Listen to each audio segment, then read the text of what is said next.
За уучлаарай араар тавьсан энэ буруу. Тэгтээ чи өөрөө ингээд тэ хэрүүл хийгээд ажил хангалгүй ингээд орилж чарлаад ингээдсэн байхгүй. Тэгэхэр чинь би араар тавьсан байхгүй. Энэ уучлалт муу юм уу? Үгүй шүү дээ. Энэ уучлалт биш. Энэ бие өмөрж байгаа байдал. Тэр зөв уучлалт ч гойж чадахгүй хоёр хүн нэг гэрт орчиж байгаа байхгүй.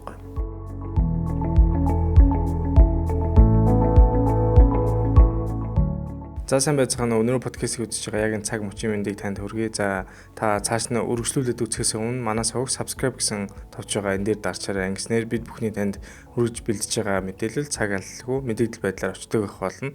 За бид бүхэн өнөөдөр танд бас маш хэрэгцээтэй мэдээллийг өгөхөөр бэлдсэн байна. За энэ бол одоо гэр бүлийн харилцааны талаар. Ер нь гэр бүлийн харилцаа яагаад хүрдгийг, за энэ хүрсэн тохиолдолд бид нарыг яах ёстой, яг одоо энэ дээр зөвхөн эмэгтэй хүний 100% зөв эсвэл эрэгтэй хүний 100% зөв ч юм уу ийм байдлаар биш, яг хин ямар алдаа гаргаад байгаа энийг цаашаа урт хугацаанд нь яаж зөв авч явах вэ гэдэг харилцааны талаар бид өнөөдөр ярихгүй бол гэр бүл салалт, за амиа хорлолч гэдэг юм уу, энэ эргээд сэтгцийн эрүүл мэнд, одоо сэтгэл зүй, нийгмийн харилцаанд ороход гээд эрүүл мэндэд маш олон зүйлд бол ялцчихгүй нөлөөлөх хүчин зүйл бол гэр бүлийн харилцаа л өөрөө байдаг. За тэгээ өнөөдрийн бид бол бүхэн бол яг энэ талаар маш гоё бид бүхэнд ойлгомжтой байдлаар ярьж чадхаар зочныг бид бүхэн олсон байгаа. За бид бүхний урилгыг хүлээж авч хүрэлцээрсэн зочин бол за гэр бүл судлаач, сэтгэл зүйч Бэм Тогтгох хүрэлцээрсэн маань танд энэ өдрийн мэндийг хүргэе. Өдрийн мэнд хүргэе. Өнөөдөр хосын харилцааны талаар, тэгээ хосын харилцаа хүрдэг талаар яриа хийх учраас яг одоо нөө хөвчээр сонсож байгаа эсвэл гэртээ гэрээ цэвэрлж байгаа ээжүүд маань яг одоо тухлаал үзэх бах. Тэгэхээр би өнөөдрийн яг үнцгийг л хоёлаасаа наан товч ярилцахад яг зөвхөн дандаа эрэгтэй хүний буруу байгаад байдаг юм уу, эсвэл дандаа эмэгтэй хүний зөв байгаад байдаг юм ч юм уу, яг нэг талаас нэг үнцгийг бол би ярьж бол одоо нэг талыг бол харж бол хоёлаа өнөөдөр ярихгүй байх гэж бодож чинь тий. Яагаад тэгвэл энэ дээр яг цогцох энэ харилцааны талаар л угаасаа энэ чинь тэнцвэртэй харилцаа байж ижил гэр бүлийн харилцаа гоё цаашаа явах бах. Хоёлаа ярианыхаа ихэнд мэдээж бид хүн зочныхоо танилцуулгын талаар одоо бас асуудаг байгаа. Тэгэхээр та яг одоо сая хоёлаа ярьж хахад та хоёр сэдвээр магистрийн зэрэг хамгаалсан байна. Тэгвэл хоёлаа яг сэтгэл зүйч, одоо гэр бүл судлаач гэдэг энэ зүйл рүү та яагаад орох болов гэдэг талаар хоёлаа ярих хэл. Яг уу би багасаа өнчрөө даавгүй өссөн. Нэг хоёрдугаар би харьцангуй багасаа удирдах ажил хийж эхэлсэн. Олон нийтийн ажил хийж эхэлсэн. Тэгээд удирдах ажил хийж эхэлсэн. Би дээрээс нь багасаа нөгөө өнчөөс учраас сайхан гэр бүл бий болгочих юмсан гэж бодож ирсэн. Удирдах ажил хийгээд эхлэнгүүт өөрийнхөө алдаануудыг айгу том руу харж эхэлсэн. Би ухаантайдаа биш л дээ. Ер нь бол надад тойл байсан. Айгу сайн тойлнууд олон байсан. Тийм учраас би ер нь ямар аимшигтай хүн бэ гэдгийгээ, ямар суул дорой хүн бэ гэдгийгээ харьцангуй багасаа мэдэж эхэлсэн гэх юм уу. Тэгэхээр надад бол яг үнэндээ айгүй төгшөөртэй санагдаж эхэлсэн. Ялангуяа гэрэлсний дараа бол гэрлэхээс өмнө би одоо аавда тодорхой хэмжээнд гомдож эсвэл аавыгаа буруутгадаг байсан бол гэрэлсний дараа би одоо яг жинхэнэ аавтайгаа зэрэгцээд суух хэмжээний ийм нөхцөл байдалд би орсон байхгүй юу? Юу гэхээр зэрэг Оросны кинон дэр нэг ийм үг гарт юм. Мама нэр сахар гэд. Тэгэхээр ээж бол буран биш юм байна. Ер нь эмэгтэй хүн ч буран биш юм байна. Эрэгтэй хүн бол бас давс биш, чөтгөр биш юм байна гэдгийг би өөрөө гэрэлснийхаа дараа л ойлгож эхэлж байгаа байхгүй юу? Тэгэхээр за тэгвэл яаж яг намайг тэр үед байж ах үед угаасаа миний ажил гэсэн нөлөөлсөн л дөө би гэр бүлийн радиогийн захирлаар 24-т байхдаа ажиллаж эхэлсэн. Оюутан байхдаа бол яг тэнд ажиллаж ирсэн. Гэхдээ 26 таа байхдаа юм байна уучлаарай. Тэгээд тэгэнгუთ нөгөө гэр бүлийн асуудлуудыг илүү ойроос илүү рационал байдлаар мэдэх шаардлагатай. За тэгэнгуთ тэртлийн ном сонин. За тэр үед бол нөгөө John Green эрчүүд ангаргаас хүүхнүүд зуграас гэдэг те эмэгтэйчүүд зуграас гэдэг ном, хайрын хил гэх мэтлээ номууд илүү Монголд яг гээд орчуулагдаад илүү гарч эхэлж исэн л та. Тэгээд гих мэтчлэн олон хүчин зүйлүүдээс сайн хүмүүс, сайн багш нар, сайн орчин тойрон, сайн асуудлууд те миний өөрийн уучраа олж чадахгүй байсан энэ юмнууд намайг энэ мэрэгжил рүү түлхсэн.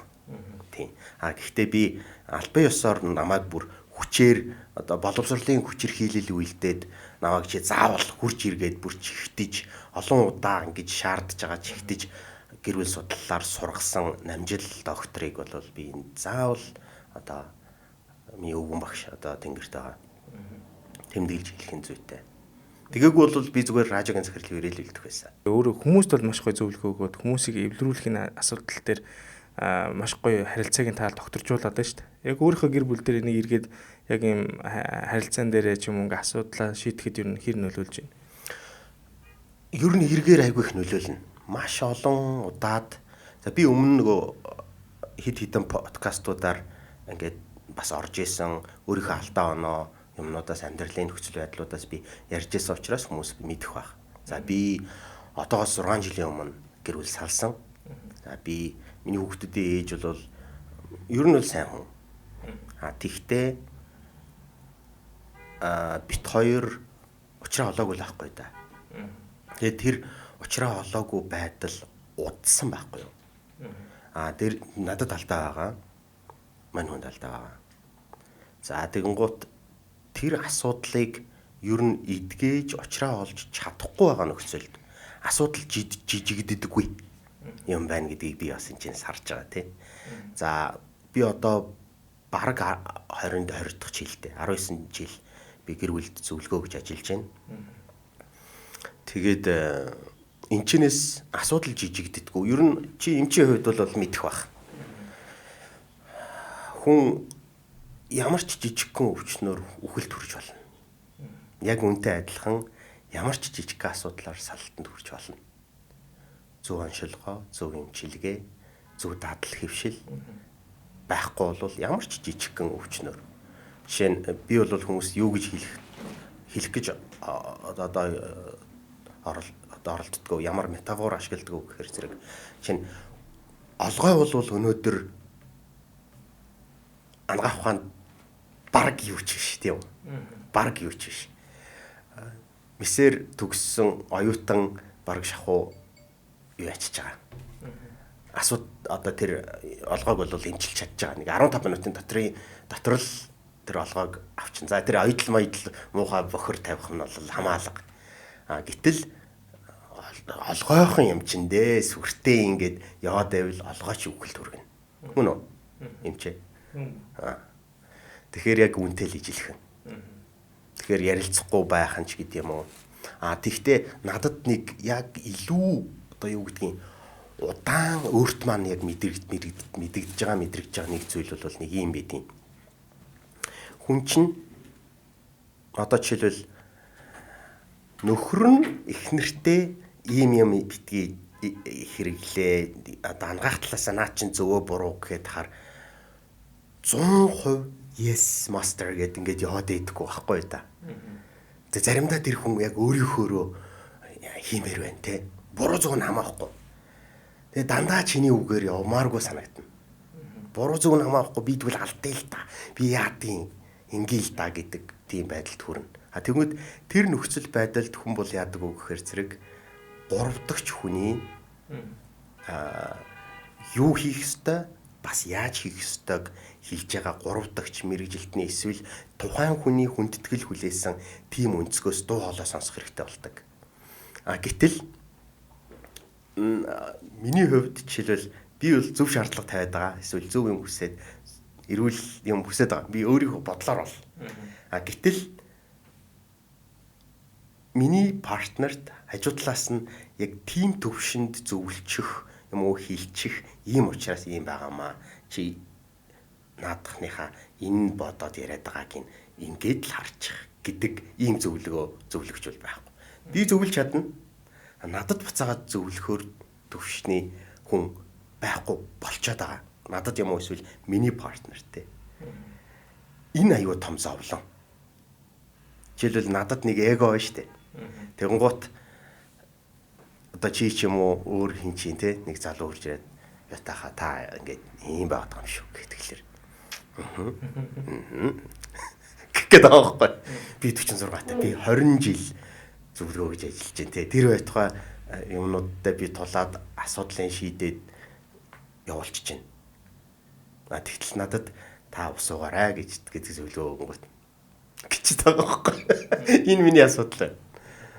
Хэрвээ тэрэн сонирхолтой байгаад үннээр нь энэний хариултыг мэдмээр. Гэр бүлийн асуудал гэдэг чинь яалтчгүй маш өндөр байр суурийг эзлээд байна шүү дээ. Тэгээ бид нар яг хуу маш завгүй байна л та. Өглөө 6-7 гэж гэрээсээ гараад орой гэртээ 7-8 гэж орж ийн. Тэнд бол гэр бүлийн харилцаа уур амьсгал гэдэг зүйл бол маш бага хугацаатай байна. Магадгүй гэр бүлийнхэн үнтэй ямар нэг үйл ойлголцол гарсан байвал тэр хооронд нэрээ яг эвлэрэх хугацаа бол маш бага байгаа байхгүй. Би ядраад байна.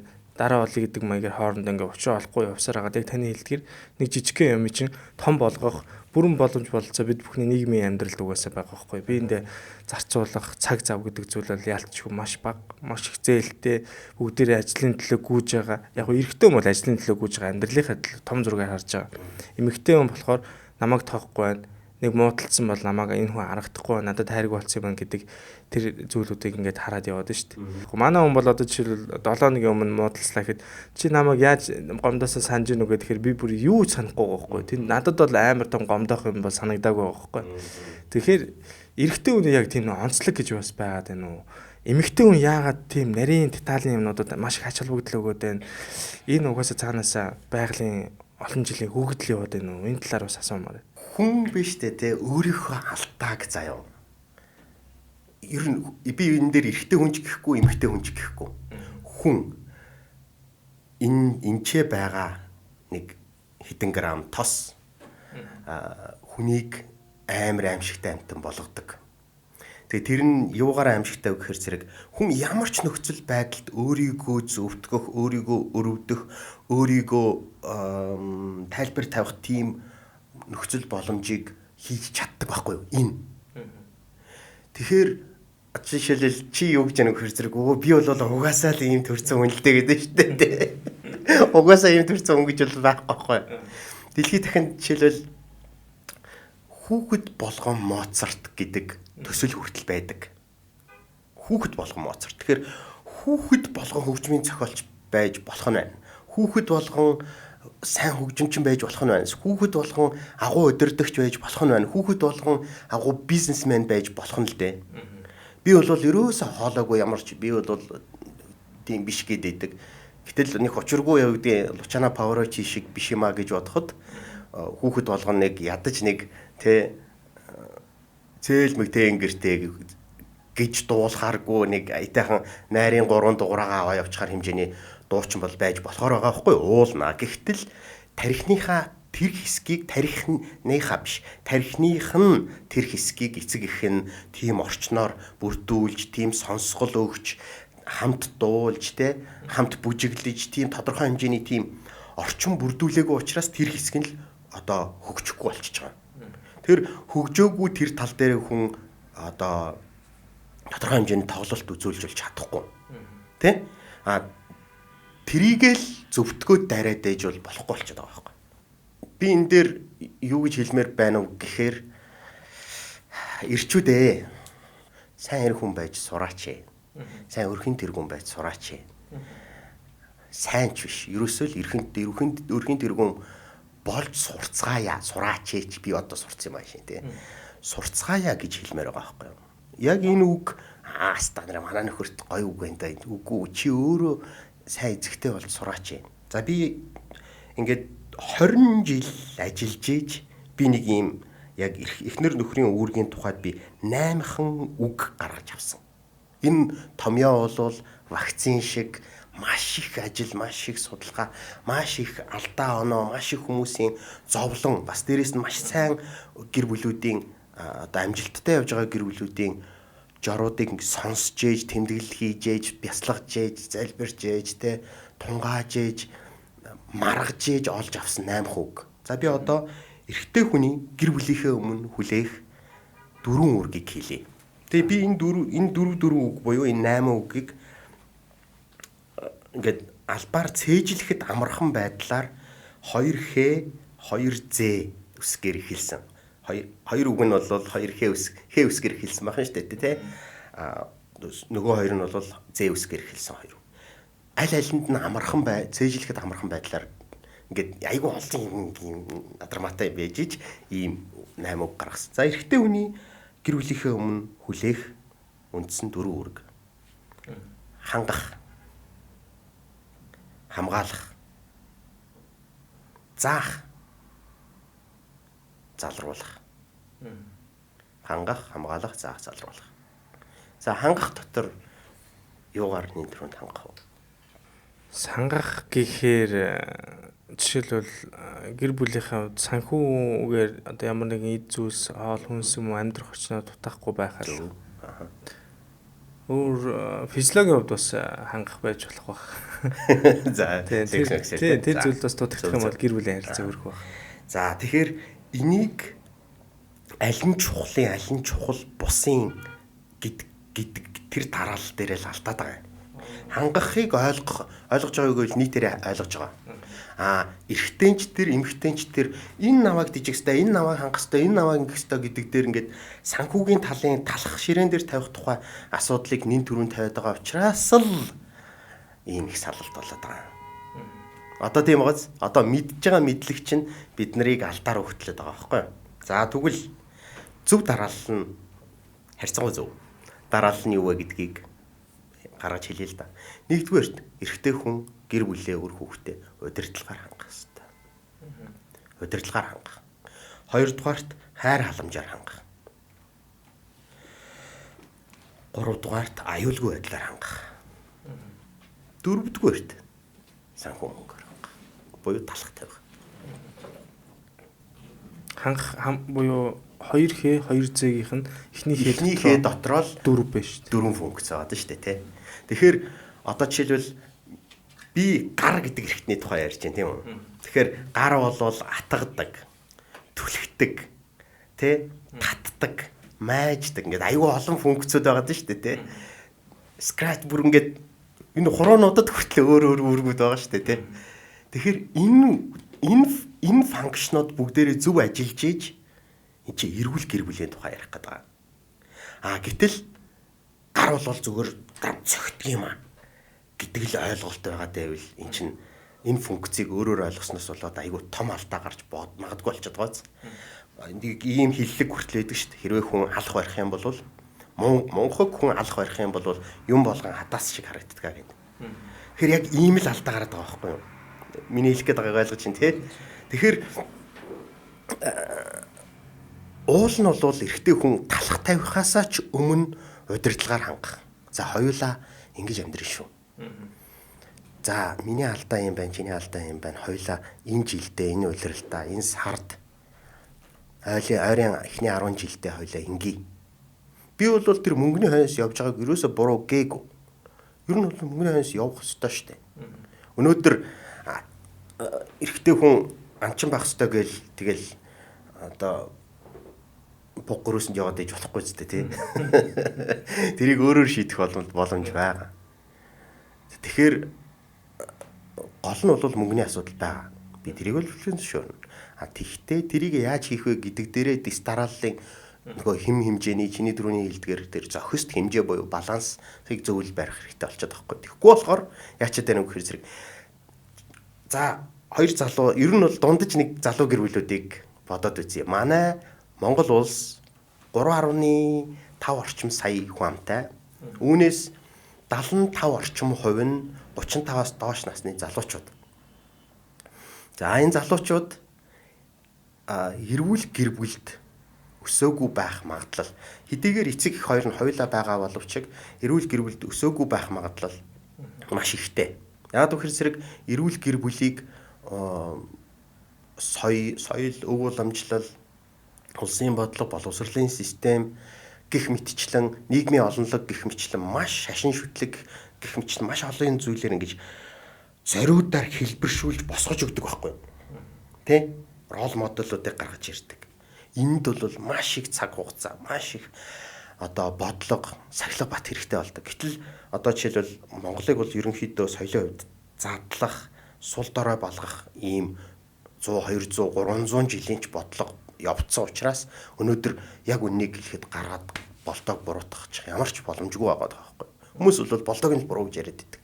Гэрлэгийн буруу гэж яриад байдаг. Миний хувьд бол надад энийг бид нар ямар суураас харин ч эд дайны юм шарилж ургаад байгаа юм бэ гэхээр суурийг харах юм бол энэ чинээс ямар ч ургамал ургах боломжгүй. Гэтэл шарилж ургаж байгаа нь их юм. Их юм байгаа байхгүй. Шарилж ургаж байгаа нь хөрс өөрийгөө эдгээгээд байгаа хэрэг байгаа байхгүй. Харин энийг яаж нэг юу яагаад энийг борог өвс болгох уу? Яаж борог өвсийг бүр сарнаа болгох уу? Тэ цагаан уул болгох уу гэдэг талын юм. Энэ процессыг тухай төлөө чи ажиллаж байгаа би ажиллаж байгаа. Тэгэн гут жишээлбэл энэ хоёр залуу яач гэж яах вэ гэхээр зэрэг гэр бүлийн талаар сайн ойлголттой байхгүй. Хүнээс зөв уучлалт хин хинэн гуйж чадахгүй. Өнөөдөр нийгмээрээ ингэж яриад байгаа. Ирчүүд одоо сэтгэлийн одоо юуг хатахгүй.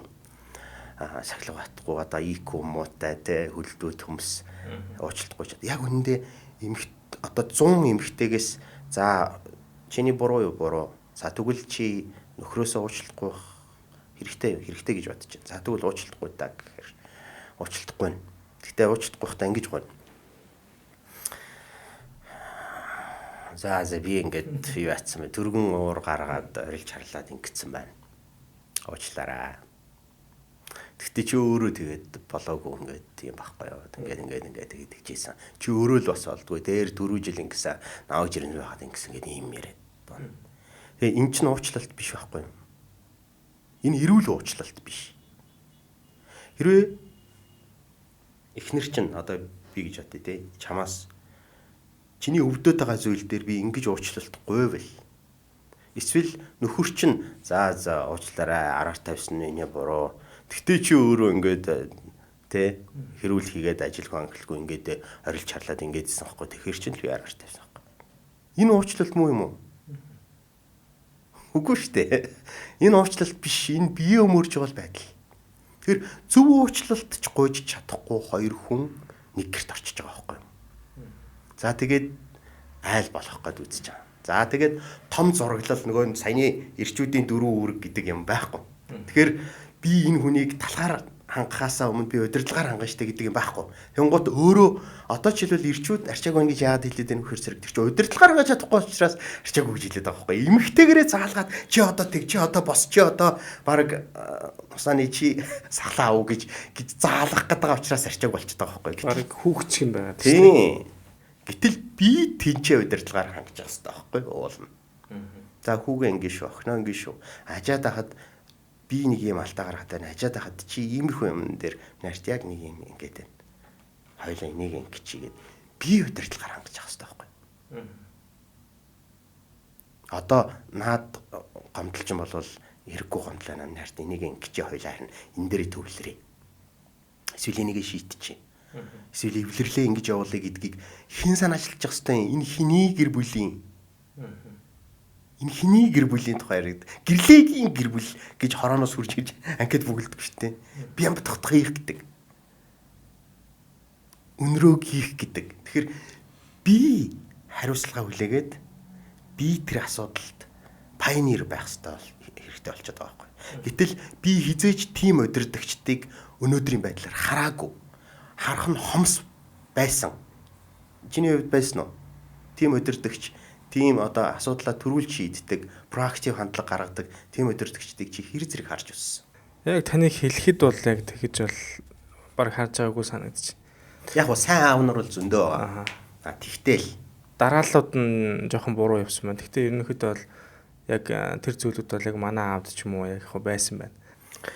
Цэргийн зодуурын талаар бид нар одоо бараг 10-20 жил орилж чарлж байгаад одоо арай гайгүй болж байгаа төвшин рүүгээ явж штэ. Тэгэхээр хүн бол яадаггүй гэхээр зэрэг хүн учиргүй ялангуяа эрэгтэй хүн бол учиргүй ингээд бэг гэж сурдаггүй байхгүй эрэгтэй хүүхэд. Биенээсээ суралцдаг байхгүй юу? Паста энэ зэрлэгс гоё тоглолт юм байна. Би бас би түлүүгээр дутдгийн гэж эрэгтэй хүмүүс бол ингэж суралцдаг амьтад байхгүй юу? Тийм. Анчид шүү дээ. Эмэгтэйчүүд бол өөр. Хөөе тэнд ч юмсэн те. Анчин төвөрлөгч гэж яриад байдаг шүү дээ. Тэгэхээр сэтгэлгээний ийм хүртэл ялгаа байгаа. Бүр 100000 жилийн өмнө очиод хадаан анхуйд амьдарч исэн тэр үеэс нь эхлээд ярьж штэ те. Сэтгэл зүйн суур ялгааг нь. За Тэгэнгუთ ирчүүдэд би буруутгахаасаа илүү ерөөсөө л нөгөө нэг энийг сураагүй юм байна. Тэр цэргийн дэг үдцсэн эрэхтэй буцаад жилийн дараа юм уу 2 жилийн дараа Шинковуудаа дэглэх гээд идэм байна. Яг тэр зүйлийг үдцсэн бол тэр зүйлийг хийгээд байна шүү. Тийм. Жишээлбэл чи ч гэсэндээ тэгжил би өмөрч тий. Би ч угаасаа л ийм бүлэгцүүлэхгүй л тий. Хайхрамжгүй үгүй шүү дээ. Бүлэгцүүлэх биш байхгүй юу? Чи яагаад няхуур нямбай, яагаад бодлоготой буюу intentional одоо маш олон нөгөө нэг медитейшнүүд буюу бясалгалууд яваад байгаа шүү дээ. Санамсар гэдэг юмны тухай яриад байгаа шүү дээ тий. Санамсарт амьдрал, санамсарт бодол. Би санаандгүй тэгчлээ биш байхгүй юу? Би санамсартай энийг хийж явах хэрэгтэй. Намайг Япон сургуульд сурч байхад шүү дээ ингэжсэн. Чи санамсаргүй бизнес хийж болохгүй. Чи санамсаргүй дампуурал төрж болохгүй. Чи санамсаргүй алдаа гаргаж болохгүй. Чи санамсаргүй тэ 50 жилийн настай 20 жилийн настай компани эхлүүлж болохгүй. Японд биш дээ 700-аас дээш настай 700-аас дээш настай компани 2000 гаруй байдаг гинэ. Ийм жижиг арал дээр 700-аас дээш настай компани 1000-аас дээш гэж боддоо. Тэрийг санамсартайгаар хийсэн гэж байгаа байхгүй юу? 1000-аас дээш настай нь бол нэг 100 орчим байдаг. Тэгэхээр би энэ компани эхлэхдээ л чи энэ жижигхэн подкастыг эхлэхдээ л доктор Нөрөө гэдэг эхлэхдээ би энийг 100 жилийн настай хийнэ гэж бодож эхлэх хэрэгтэй болчиход байгаа. Тэгэхээр суураас нь зөв. Хүйтэн ирэхэд яах юм? Халуун болоход яах юм? Газар хөдлөхөд яах юм? Өлсгөлэн ирүүл яах вэ? Ган гачиг болвол яах вэ? Төгрөгийн ханш унуул яах вэ гэдэг бүх вариантаар тэр үед ч гэсэндээ тисэж гарна. Тэр үед ч гэсэндээ давж амьд үлдэнэ гэдэг тэр эрүүл байдлыг одоо их болж байгаа. Тэгэхгүй болохоор дулааны амтан хийгээл эсвэл хүйтний амтан хийгээд ахаар хүйтэн ирэнгүүт хүчдэг. Санамсаргүй бороо орохгүй ган гачиг болоод 3 сар болчихсон хүчдэг амтад бий болчиход байгаа байхгүй. Тэгэхээр санамсартай амьдралыг эхлүүлцгээе. Ялангуяа салалт их байгаа энэ нөхцөлд за би жоохон товчлохгүй бол нэг юмаа хитрхи цаашгаа ингээд тий. Салалт байгаа их байгаа энэ нөхцөл байдалд би одоо муугаар сонсогдоход ирчүүдийн талд нэг үг хэлмээр байна. Сайнаар сонсогдоход энэ бол эмэгтэйчүүдэд хүүхдүүдэд ч гэсэн ашигтай. Хүүхдтэй болонгот за миний ан гэртээ байгаад гэрийн ажлыг хий. Би ажиллаа хий гэж битгий тэгэж байна. Би гэрийн гаднах ажлаа зохицуулъя, чи гэрийн доторх ажлаа зохицуул гэж битгий тэгэж байна. Ийм л бодлоор нөгөө нэг 75% чинь амьдрах гэдэг юм. Эндээс айгүй их алдаа гараад байгаа. Битгий. Дийлийнх нь яг тэгж хэлж байгаа. Тэгэхээр битгий. Эн чинь буруу байна.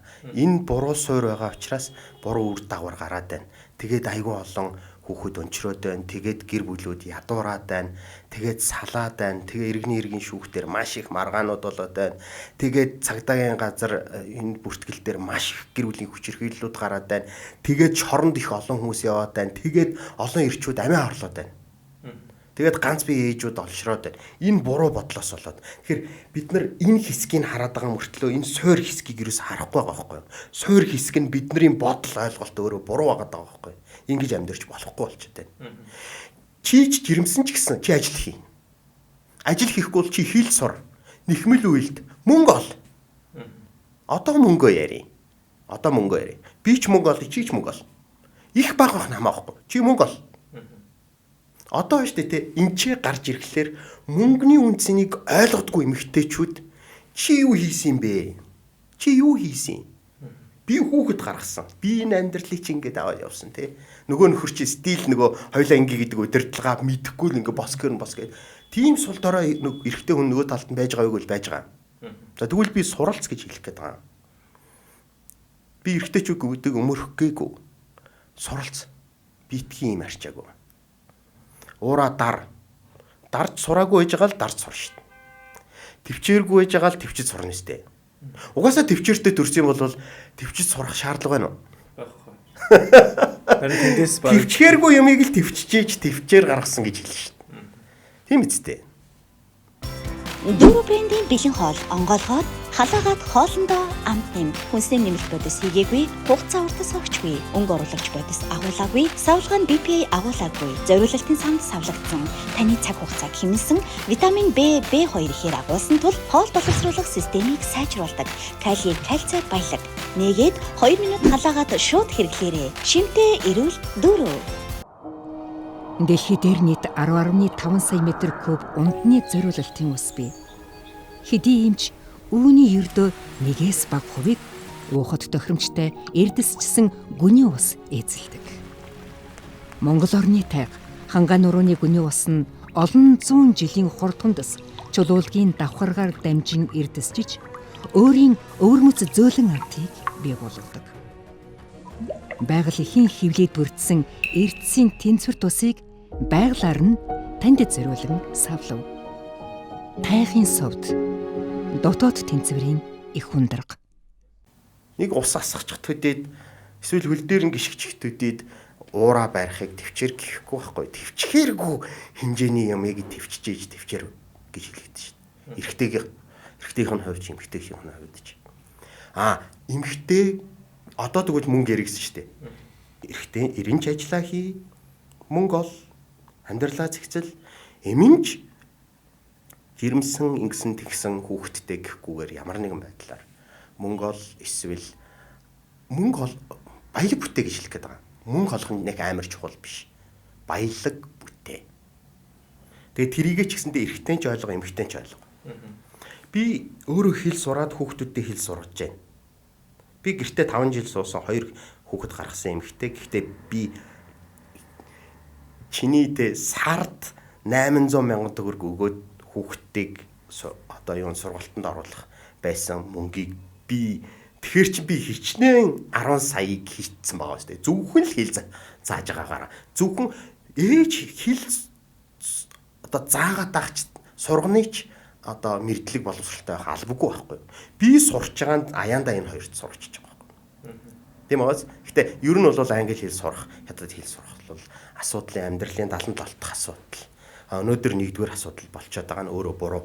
Энийг дашрамд хэлчмээр байна. Нөгөө талаасаа чи зөвхөн ажил хийх биш, одоо гэртээ амьдарч сурмаар байгаа. Хүүхдээ сонсмоор байна. Амарч сурмаар байна. Амьдарч сурмаар байна. Өөрийгөө арчилж сурмаар байна, тэ? Хүүхэд өвдөхлөөр эсвэл нялх нэраа хүүхдийг яаж одоо хөхүүлснийхэн дараа яаж авч сурах вэ гэдгийг ч мэдмээр байна. Тэгэхгүй болохоор өнөөдөр аягүй олон залуу гэр бүлүүдийг хараад ахаар хүүхдүүд нь аав дээрээ ирдэггүй байхгүй юу? Ааваараа тэрвэрлэхгүй. Тэгээ нэг юм жижигхэн хомсын жиний хүүхэн аягүй хүнд хүүхэд тэрвэрцээ явж байна. Дээрээс нь хүүхэд хүмүүжлийн тэр боловсрал байхгүй учраас амар буруу өсөгдөг. Тэнгууд амар буруу өсөж байгаа хүүхдүүд амар ирэх. Тэгээд одоо зүгээр л энгийн жишээ хэлье.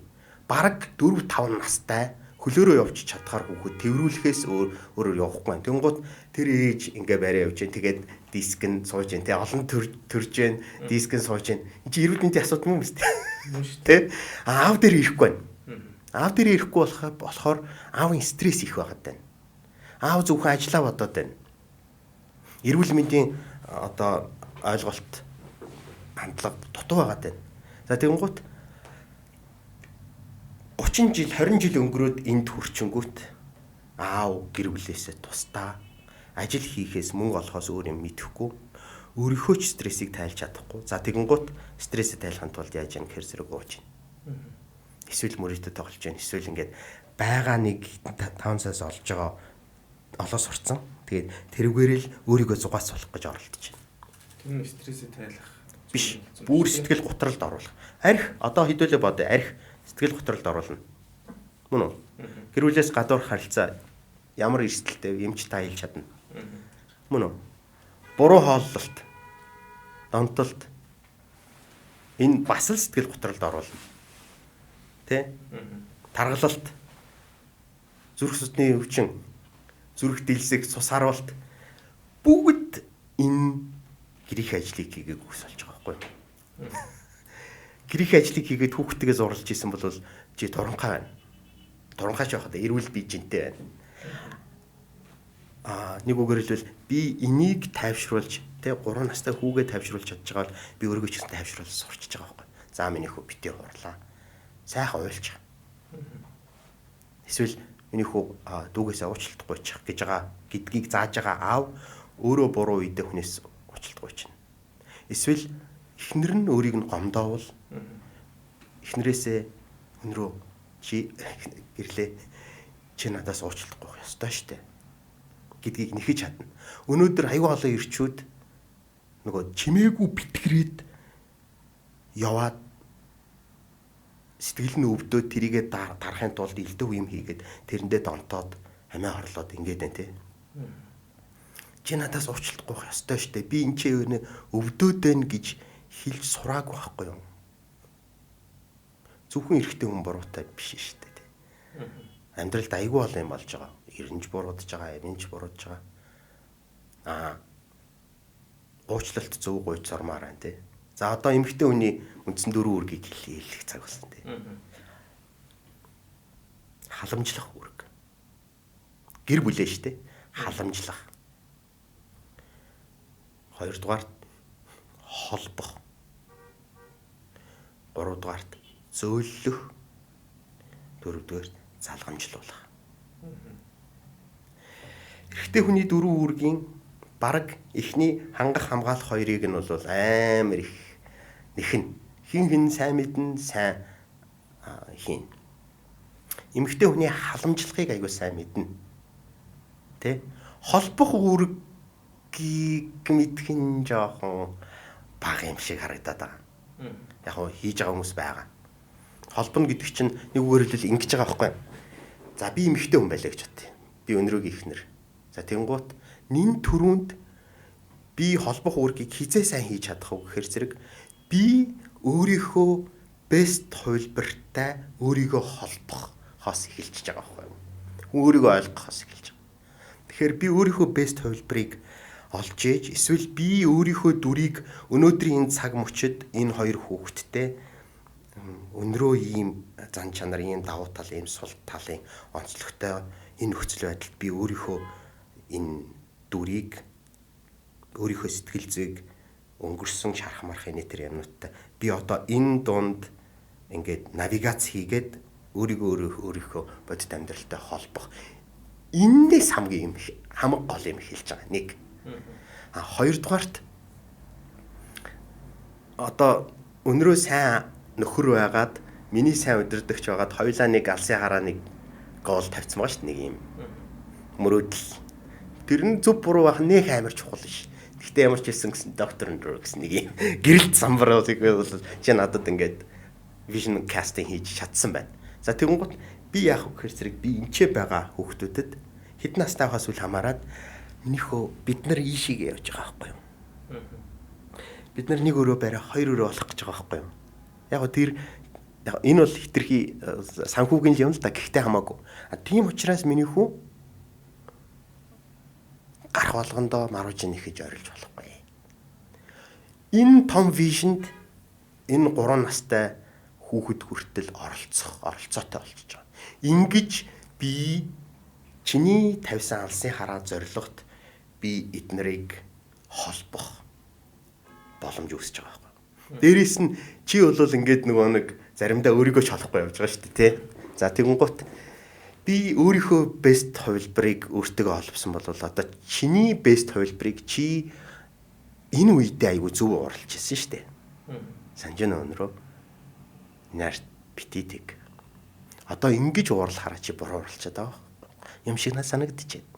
Тэгээ ингээд их багш шиг биш юмаа гэж бодоход те зөөлөө хоолой гаргаж ялдамхан царай гаргаж агаад өөрийг нь талент харуулчих хэрэгтэй байхгүй юу? Чиний энэ ч болоод байна, энэ ч болохгүй шүү дээ. Нэрээд юм шиг. Ямар чимээр юм бэ те. Тэгээд өнрөө өөрийнхөө бест хувилбартай өдөр тутам уулзсан гэсэн үг. Тийшээгээ явна гэсэн үг. Тэрнээс биш те гамбаа 7 хоногт 3 ууж хаад би 2 хуу ууж байгаа штэ гэдэг. Ажлаас олж ууж байгаа штэ гэдэг тэр хувилбараа харж амьдрахгүй би чамайг өөр вершнтэй чинь би чамайг уулзуулчих чинь гэсэн үг. Холбож байгааз. Тэгээд би энэ дээр айгүй олон тохиолдолд нөгөө эмэгтэй хүний нэг зөв бэлэг байдаг. Үнэхээр гөгцсөн зөв бэлэг байдаг байхгүй. За энэ хүнчтэй нэг л манай хүн сайн нөхөр болохгүй нэ барыг хараад өнөрлээд амтлаад мэддэг. За тэгэнгუთ тэрийг хэлнэ. Гэхдээ хэлэхдээ ч бас буруу хэлнэ. Тэгэнгуთ үгүй гэж бүр нөгөө тэг зүтгээд би чамаар өдөрдүүлэх гээд бүр зүтгээд бүр өөр нөгөө нэг чоны амнаас гарч барын аманд оров гэхчээр юм руу эрэхтэй хүн өөрөө ордог. Зарим нь бол тэрийгээ тэгэл үргэлжлүүлэл хийгээл яваад байдаг.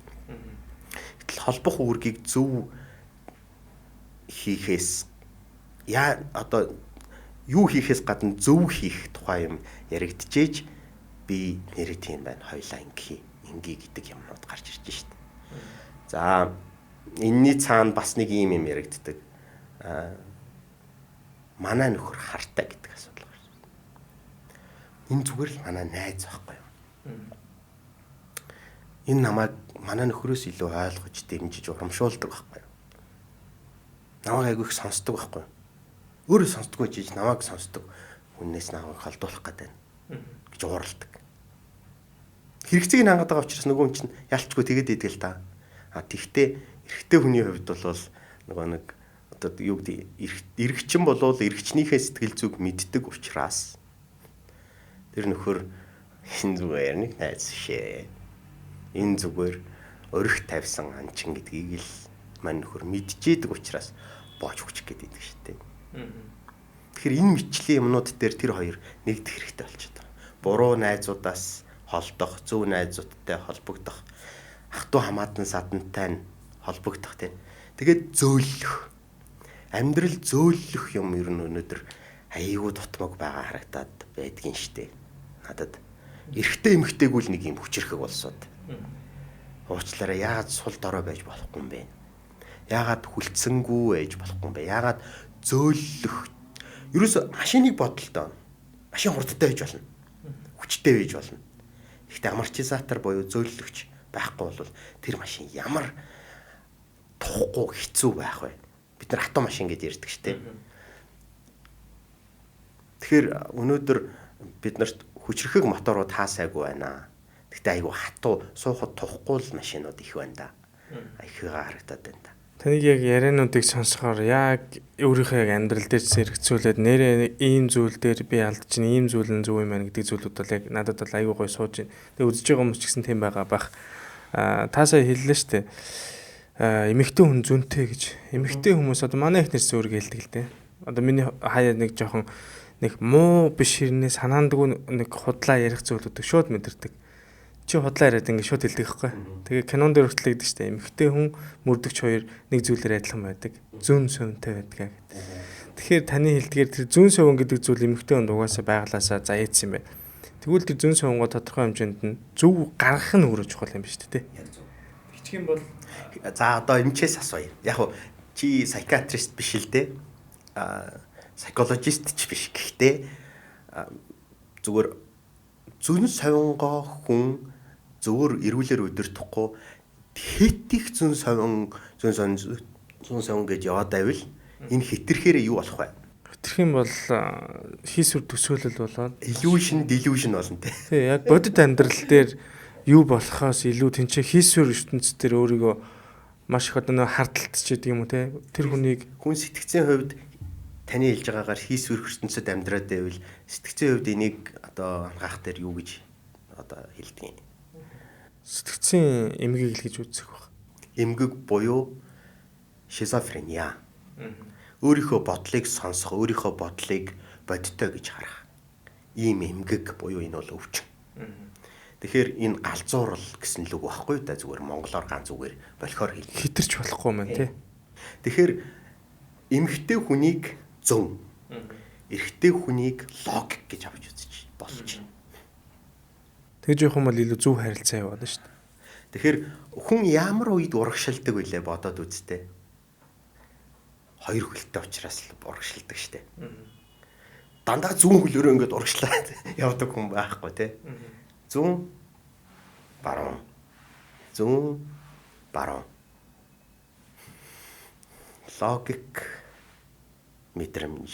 логик мэдрэмж, шийдвэр гүйцэтгэл, уучлал, итгэл. Яг л хамт л авч явж ижил харилцаа явж шít. Тэгээс нэг хүний 100% зүв байх хэсгүн байна. Тэгээ алдаа дутагдлаа маш сайхан ярилцах хэрэгтэй байна тий. Гол нь хүлээцтэй тэрийг сонсох мөчийг л маш сайн мэдрэх л ёстой л байна. Уул нь аман хуур кинон дэр гэр бүл ийм байх ёсгүй юм шүү гэдгийг гэж харуулсан юм байгаа. Нөгөө санам үгэн чийл мэддэг шүү дээ гэж сууждаг штэ тий. Ууг нь гэрийн эзэн ийм байх ёсгүй маа. Бүх юмыг бумаа авгаа шийдэж болохгүй маа гэдгийг уул нь тэгж харуулсан юм шиг байгаа.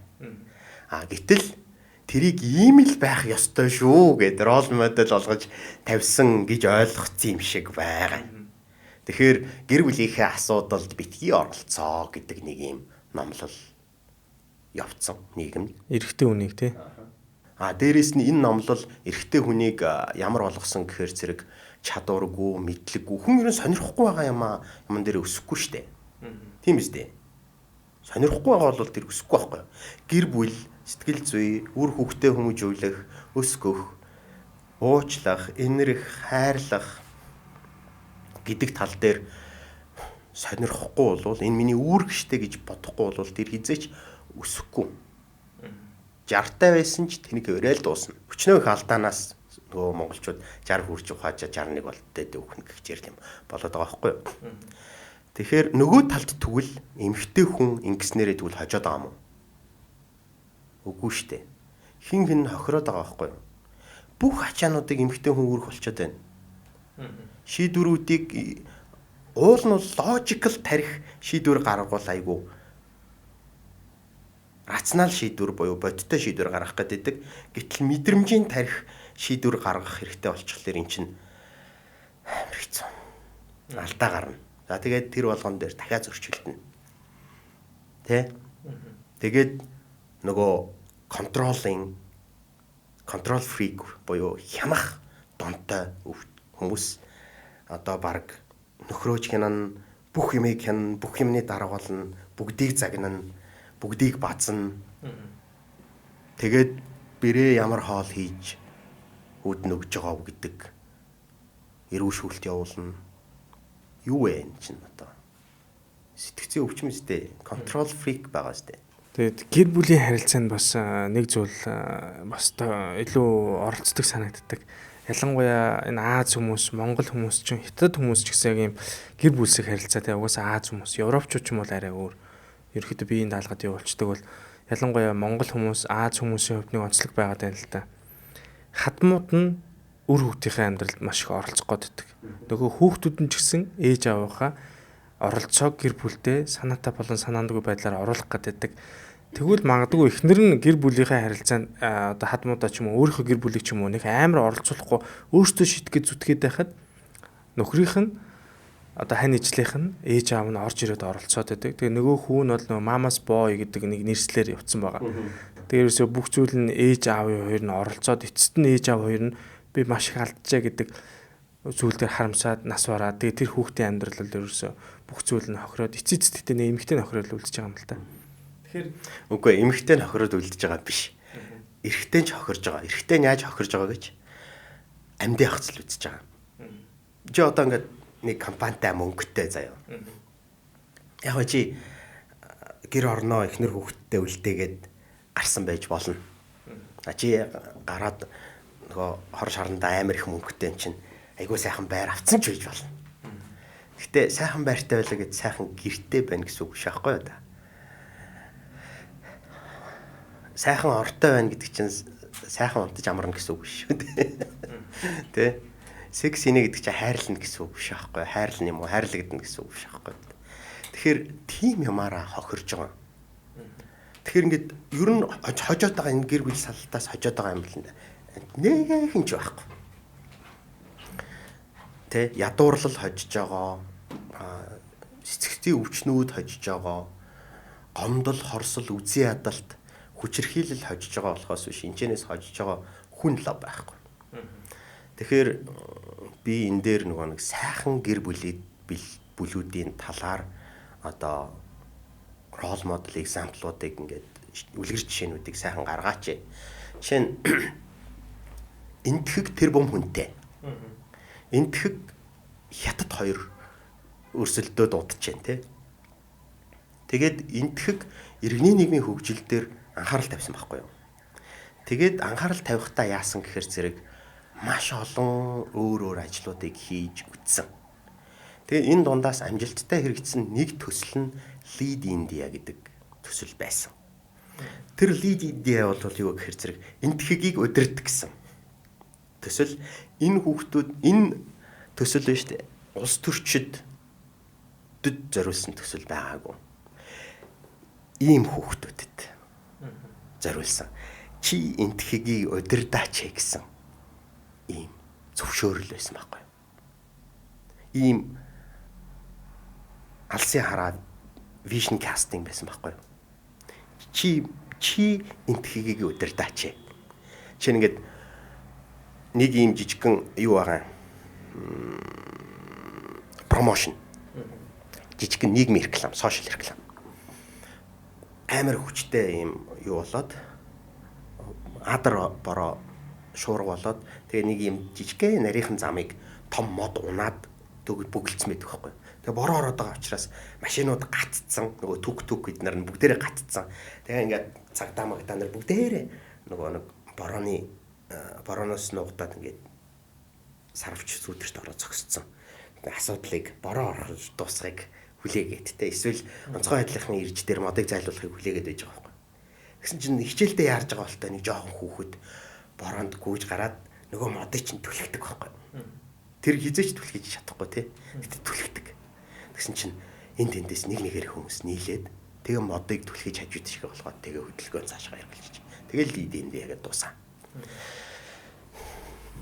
Монголд иймэрхүү хөдөлгөөнүүд ухамсарууд хэрэгтэй байна. Инхийн тулд одоо чаддагаараа ажиллаж гэн л гэж би бодож байна. Тэгээ би энэ дээр хамгийн том өөрчлөлтийн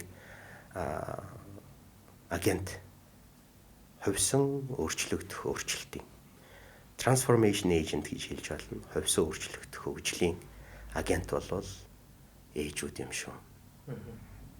Аавууд юм шүү. Аав алсын хараагаа харахгүй бол өдөр тутмын зовлон руу ороод хэрүүл хийгээд байвал энэ жоохон хэцүү болно. Тэгэхээр алсын хараагаа харж өөрийнхөө энэ үүрэг хариуцлагыг үүрж амьдраач. За гэхдээ бас энэ удирдагчид, энэ чадваргүй удирдагчид эрхийг алдах эрхийг өгөөч гэж би хэлмээр байгаа. Ер нь алдаа гарангуутал чи удирдах эрхгүй өөдгөө амтан байхгүй юу гэдээвэл эн чин доошоо унана. Ямар ч ээж тэгвэл би таныг нөхрийнхөө эхнэр нь биш харин нөхрийнхөө ээж нь гэдэг өнцгөөс хараад үзээч. Хүүчин өнөөдрөө хэдтэй лээ? 32 та залуухан аав. Хизээч өмнө 2 хүүхдээ аав байж үзээгүй. Хизээч 32 та байж үзээгүй. Хизээч ангаахын ажлаа хийгээд хажуугаар нь ийм тэ эн чинь медиа ажил шүү дээ. Подкаст хийж үзээгүй. Чи ингээд амар олон юмнаас болоод айгүй их ачаалтаа явж байгаа байхгүй юу? За тэгэнгუთ чи одоо юм сүртэй хийх юм ал хийж ээж те юм сүртэй ингэж хэлхийн оронд за өнрөөгийн ихнэр тэгдэггүй шүү. За би зүгээр жишээ ярьж байгаа те. Би одоо тэгвэл өнрөөгийн ээж нь гэж өөрийгөө хараач. Миний хүү 32 та. Иймэрхүү юмнууд хийгээд байна. Миний хүү алдаатай. Тэгтээ бас оноотой гэл оноотой. Эхнэр нь алдаатай оноотой гэж хоолойтой. Тэгвэл миний хүүд одоо юу хэрэгтэй вэхээр зэрэг урам зориг, аплоз, алга ташилт. Буруутгал шүүмжлэл биш. Миний хүү одоо нэг жоохон энэ дээр анхаарчаарай. Сайн байна. Гэхдээ энэ дээр анхаарчаарай. Ийм юм хэрэгтэй байгаа байхгүй юу? Алдцсан уу? Бүдрээд унтсан уу? Зайлвал. За яах вэ? Одоо өнөөдөртөө сайхан амарч байгаа. Сайхан амарч. Бити юм бод. Сайхан амарч. Амраач нь заа. Сайхан амарсан. Сайхан амарлаа. Одоо ч үдчихэд бол гараад дахиад дайдах. Одоо миний төлөө өгөх гэж хэлж болж байгаа байхгүй юу? Эмэгтэй хүн. Одоо гараад галаад өг. Юу хийж чаддгаа үзүүл гэж хэлж болж байгаа байхгүй юу? Хизээ гэхээр зэрэг урд өдөр намраагаад шарахын боосны дараа. Тэрнээс шарахынч боож байгаагүй жиж маргааш нь те тусаас ярилцсан нэг нөхөр ингэсэн шүү дээ. Шаргацсан шүү дээ. Одоо чи их орныхоо төлөө өөх гэдэг чинь логикгүй болчихдог. Тийм үү?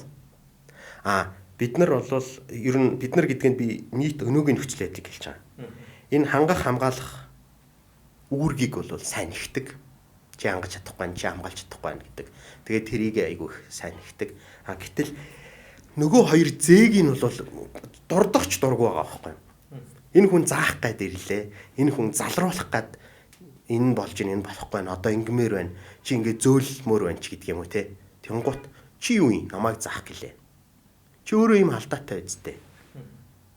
Өөрөө баг те хамраа цэвэрлж чадахгүй жиж юу надад хүүхэд заахыг өсөхийг заах. Ингэчгээр чинь энэ чинь хармони буюу нөгөө ая дан гэдэг юм байхгүй ч. Одоо ая дангүй хөгжим бол айгүй чихэнд чиртэй муухай. Ая дантай хөгжим бол сонсоол аймаар тайвширмаар. Яг тэрэн шиг тэр муухай хэрүүлч юунаас болоод байна уу гэхээр зэрэг эхнэр нь магадгүй илүү өсөглөөн илүү мэдрэмжтэй ч гэсэн магадгүй дутуу нэг тэртэл дээрээ дутуу зарим нэг талаараа дутуу хүнээр заалгах, залруулагдах ийм даруй байдал. Буцаагаад эрэхтэй нь айгүй логик. Гэхдээ сэтгэлгээтэй гэхдээ хитрхи мэдрэмж суйртай хүний үг, зөвлөмж, сэрэмжлүүлгийг авах хэмжээний даруй байдал амьдрал нэгж байгаа байхгүй юу. Тэгэхээр харьцангуй бүхий жээжил, хоёулаа бүхий жээжил аятайхан амьдарч байгаа боломжтой. Сэтгэл зүйч гэр бүл сэтгэл судлаач ингээд суугаад хоёр талд нь эхнэр нөхөр хоёр суугаад яг энэ тэгсэн ингэсэн ингээд хоорондоо ярих. Тэр чинь хоорондоо юуг барьцлаад авахгүй байгаа юм л та. Яг л өөрийгөө ингээд яриад тэгээ бид нэр ингээд хүмүүс хажуудлаа хөндлөнгөөс нь харахаар бас их сонирхолтой. Нэр бидний амьдрал дээр сайн алдаг ондог зүйлүүд тэр хүмүүс маш гой зориг гаргаж тэн дээр ярьж байгаа байхгүй. Тэгэхэд тэн дээр ирж байгаа хүмүүсийг та хараад байхад тэр хүмүүс дунд ерөөдөө ямар асуудал нь илүү давмгаалсан хүмүүс их байгаад байна. Би бол яг энэ дээр бас юуг нь тодруулж сумаар байна. Аль талынх нь хадмууд нь амьдралд их оролцдог зүйлүүд ер нь хэр ажиглагдаж байна гэдэг зүйлийг бас асуумаар. Энэ яалтчгүй бас хүмүүсийн хувьд бол их асуудалтай сэдвэл болчиход байгаа. Яг уу тийм. Хадмууд оролцож байна, мөнгө сахилга санхүүгийн сахилга батгүй байна, нэгдмэл зорилгогүй байна, санхүүгээ нэгтгээгүй байна. Миний зөвлөгөө эхлэнгүүт асуудаг асуултуудын нэг нь өрхийн санхүү нэгдмэл үгүй юу гэдэг асуулт байдаг байхгүй юу? Өрхийн санхүү нэгдмэл байна гэдэг бол өрхийн зовлон нэг байна гэсэн үг. Өрхийн жаргал нэг байна гэсэн үг. Өрхийн зорилго нэг байна гэсэн үг байхгүй юу? Санхүүн тусдаа. Энэ том асуудал шүү. Гэтэл би зүгээр тэрний цаана эрэгтэй хүмүүсүүд ч тэр эмэгтэй хүмүүсүүдийн ч тэр санхүүн тусдаа байхын хор хохирол нь юу байдг вэ гэхээр зэрэг дураараа байх гэсэн бодол байдаг. Сахилга батгүй дураараа байх гэсэн. Тэ? Нөгөө биеийг хаяхгүй шүү дээ. Бид болж өгөхгүй шүү дээ. Би энэ миний мөнгийг авах гэдэг нь эсвэл намайг юу худалдаж авсныг эсвэл юунд мөнгө зарцуулсныг нь мэдэх гээд байна. Нэг юм сахилга батгүй эсвэл тэрэн дээр нэг жоохон нот. Тэ? Болчиход нь шүү дээ. Тэгэхээр энэ болгон чи ер нь юу гэлтгээд байгаа юм бэ гэхээр зэрэг хамгийн нийтлэг асуудал юу байна вэ гэх юм бол би одоо юу гэж хэлэх үү гэхээр гэр бүлийн талаарх зөв ойлголт мэдлэггүй байна. Тун наандаж 92 нийлээд ингээд мууч байсан, хаанч байсан үзэл бодлын хувьд нэгдмэл нэг байр суурьтай байх хэрэгтэй юм аа. Хүүхэд хүмүүжүүлэхтэй мөнгө зарцуулахдаа тэр нь алдаагүй байх ёстой гэж би хэлээгүй шүү. Алдаатай ч байж болно. Гол нь л нэгдмэл. Нэгдмэл байцхлаар хүмүүс ярилцаад нөгөө тарихтай юм болохоор ярилцаад энэ хоёлаа хүүхдтэй чипс авч өгöd гэдээсэн чинь буруу байсан бэ штэ. Одоо хоёлаа тэгвэл чипс аваа болий ч гэдэг юм уу те. Энэ нөхөр нэг ингээд шүү хоёлаа ингээ гэдэг тийм зөв эрүүл гаргалгаануудаа гаргадаг байхгүй. Нэгдмэл биш болчихлоор хуулийн зөв юм яриад байгаа гэж бодъё те. Нэг нь одоо цагаан хоол яриад, нөгөөх нь карнивор яриад. Тэгэл энэ хоёр эрдэмтэн би нэг алдчих магадгүй. Хоёр зөв юм яриад байгаа хүн бол хизээч нийлэхгүй. Нэгдэхгүй. Тэр хэцүү. Тэр их хэцүү. Алдаагаа хамт ярьж нэгдэх юм шүү дээ тий. Яг тэр зэрэг миний зөв учраас би яагаад би зөв байж бурууд бууж өгстэй юм. Логик нь өөрөө тийм болохгүй байгаа зү. Миний зөв шүү дээ. Энэ нь илүү ашигтай, энэ нь илүү зөв, энэ нь илүү эрүүл. Тэг яагаад би чамд бууж өгстэй тий. Манайхан өнөөдөр хэрүүл маргааныг илүү их яриад байна. Гэхдээ шийдлийн тухай ч юм уу эсвэл эдгэрлийн тухай тийм ч ярихгүй байгаа юм шиг харагдаад ах юм надаа. Эдгэрлийг ярихгүй байна гэхээр хоёулаасаа яриа эхлэх өмнө ярьжсэн шүү дээ. Зүгээр нэг жижигхэн шарах байлаа гэж бодох. Тэр шарахыг хүн эдгэж ирүүл болж байгаа шүү дээ. Тэгэхээр тэр жижигхэн шарах ямар нэгэн байдлаар нэг хатаг байлаа гэж бодох. Тэрийг агаллаа. Тэрийг маш сайн ингэж одоо ариутгаж, боолт хийж, оёдл хийж юм ингэж явахгүй. Тэрийг одоо нэг мөн хатаг юм чи ингээл хаяал тоохгүй өрхөл юм бол тэр нэг өдөр буглаа болвол цаашгаа яваал тэр хүн хөлд үрэх магадлал маш их байгаа. Тэгэхээр яг тэр хүн эрүүл байх нь гол зорилго юм чинь тэр жижигхэн ч байсан тэр асуудлуудыг анхаарлаа хандуулж шийдвэрлэх нь хоёулах нь өнөөдөр ярьж байгаа зүйлтэй бол нэг болж байгаа байхгүй. Эдгэрлийг Габоматай гэдэг Унгар гэхдээ одоо Канадад амьдардаг сэтгэл зүйч байгаа. Өвгөн. Нөхөр эдгэрлийн тухай юу ярьж байна вэ гэхээр зэрэг ер нь л эдгэрлийн тухай маш их ярьсан. Габоматай healing гэдэг яавал тэрэн дээр нөгөө бүр аягүй зузаан ном хүртэл бичсэн. Би тэрийг ерөөс авч чадахгүй байгаа. За яг хөө. Тэгэхээр нин төрөнд хүмүүст юу гэж ойлгуулмаар байна вэ гэхээр зэрэг өвчин эрхийг бид нар хянаж чадахгүй. Хүүхэд төрсөн бол хүүхэд заавал өвднө. Хүүхэд 3 хүртэлх наснда 250-аас 270 орчим өвчнөр заавал өвднө. Зөв. Заавал. Энэ Монголд байсан ч өвдөн, Хятадд байсан ч өвдөн, хаана байсан ч өвдөн. Гэхдээ өвчний шинж тэмдэг заримдаа илэрнэ, заримдаа илэрхгүй. Заримдаа нэг жоохон нус гойж жагаад тий тэгээд цор хийж жагаад заримдаа нэг бүлээрч унжиж ингэж байж байгаа түүхэд өөрөө зүгээр олчихно. Зүгээр л энэ агаар мандалд байгаа тэр тооны вирусын халдварыг тэр хүүхэд авах нь ойлгомжтой. Өнөөдөр эрүүл хүн болж амьдрахын тулд энэ мандатори өвчнүүд байхгүй.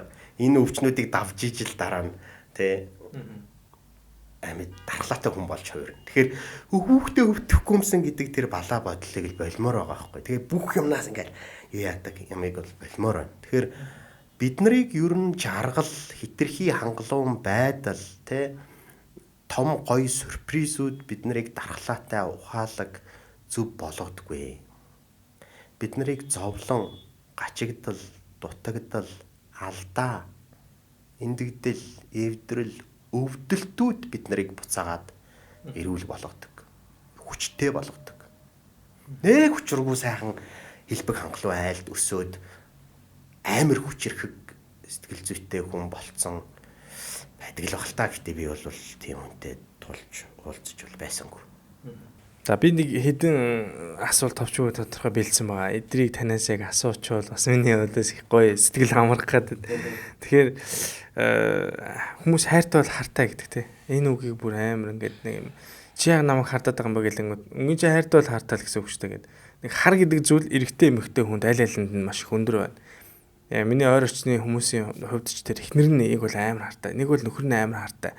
Ажлын хамт олонтойгоо зүгээр нэг гараад нэг караокед ордог ч юм уу те нэг хамт олонны уур амьсгал гэдэг зүйлийг тэр тэнд ерөөсөй байхгүй болгочихж байгаа тэр хүний хувьд тэр хүнийг хитрхийх нөгөө нэг хардаад байгааг нь мэдхээр нөгөө найз нөхдөд ч гэсэн өө наадтаа ч гараад яах юм эхнэр хардаад нөхөр нь хардаад залгаад байдیں гэдэг ч юм уу эсвэл фэйсбүүкээр найзалсан байсан чи айл тэр өөрөө би мэдээгүй айл тэр unfriend-д орцсон байдаг ч гэдэг юм уу те эхнэр нь давхиж ороод нөхрийнхөө баахан эмэгтэй одоо нэг ангаахын ч юм уу эмчнэр найзууд ангууд бүгдийг ингээд хасаа хийцэн ч байдаг юм уу энэ тэр хүний үнэлэмжийг бас тодорхой хэмжээнд нөгөө таны хэлдгээр энэ хүн өдөрдөгч биш байгаа юм байна. Эсвэл тэр хүмүүс хооронд итгэлцэл байхгүй байна гэдэг илүүрсөө бодиттой харуулж байгаа. Тэгэхээр хардталт ер нь байх ёстой мó? Байвал ер нь яаж энийг эрүүл хардталт байлгах ёстой юм? Байх ёстой бас байх ёсгүй. Ер нь ёстой гэдэг үг ёстой муухай үг. Яагаад гэж хэлж яана вэ гэхээр зэрэг ёстой гэдээ дайраад ахаар айгүй хэцүү. Энийг бол ихэвчлэн overthinker-ууд хитрхи гүнзгий боддог, хитрүүлж боддог бодох юм гэхдээ эсвэл perfectionist-ууд буюу төгс төгөлдрийг ирэн хайгчаад ёстой гэж бодлоор амьдрах гэдэг. За ийм хүмүүсийн том давуу тал нь юу байдаг вэ гэхээр зэрэг бид нар амжилтанд хүрнэ, бусдад хүндлэгдэнэ, гэхдээ хайрлагдах нь юу л хүн чинь ихэнх нь цул дорой учраас өөрөө бусдыг инэрж уучилдаг, бусдад уучлагдаж чаддаг тийм хүн л айгүй жаргалтай. Тийм тэнэг хүн. Ухаантай хүн бол дандаа ганцаардна. Тийм тэнэг хүн л илүү жаргалтай амьдарчдаг байхгүй мөрчлөөч баг. За тэгээд би буцаад асуултыг чинь асуултаар гэхдээ чамаас ч биш бүр бүгдээрнгээс нь асуух асуултаар би энийг хариулъя. Хар хэрэгтэй юу хэрэггүй юу гэж байна те. За тэгвэл би одоо чиний нөхөр гэж бодъё.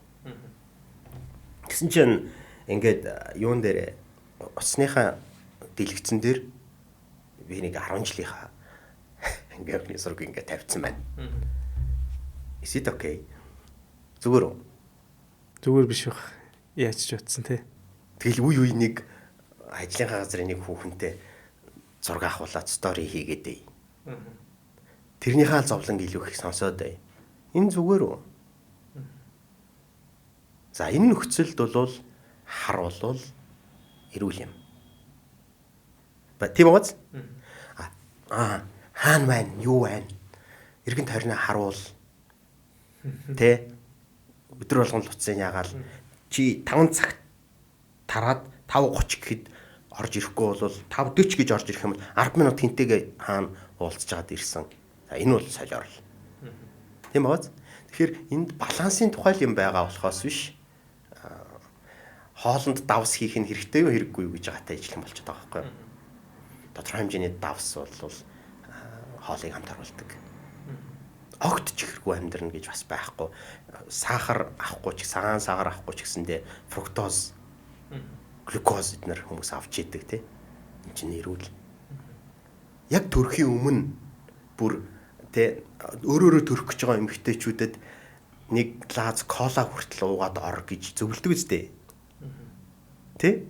Тэр чинь яаж байгаа сахар аваад гинтийн сахар аваад мань хүн тэнхээтэй болох гэж шүү дээ. Тэнхээтэй түлэх гээд шүү дээ. Тэгэхээр сахар хэрэгтэй, кола хэрэгтэй байгаа даа.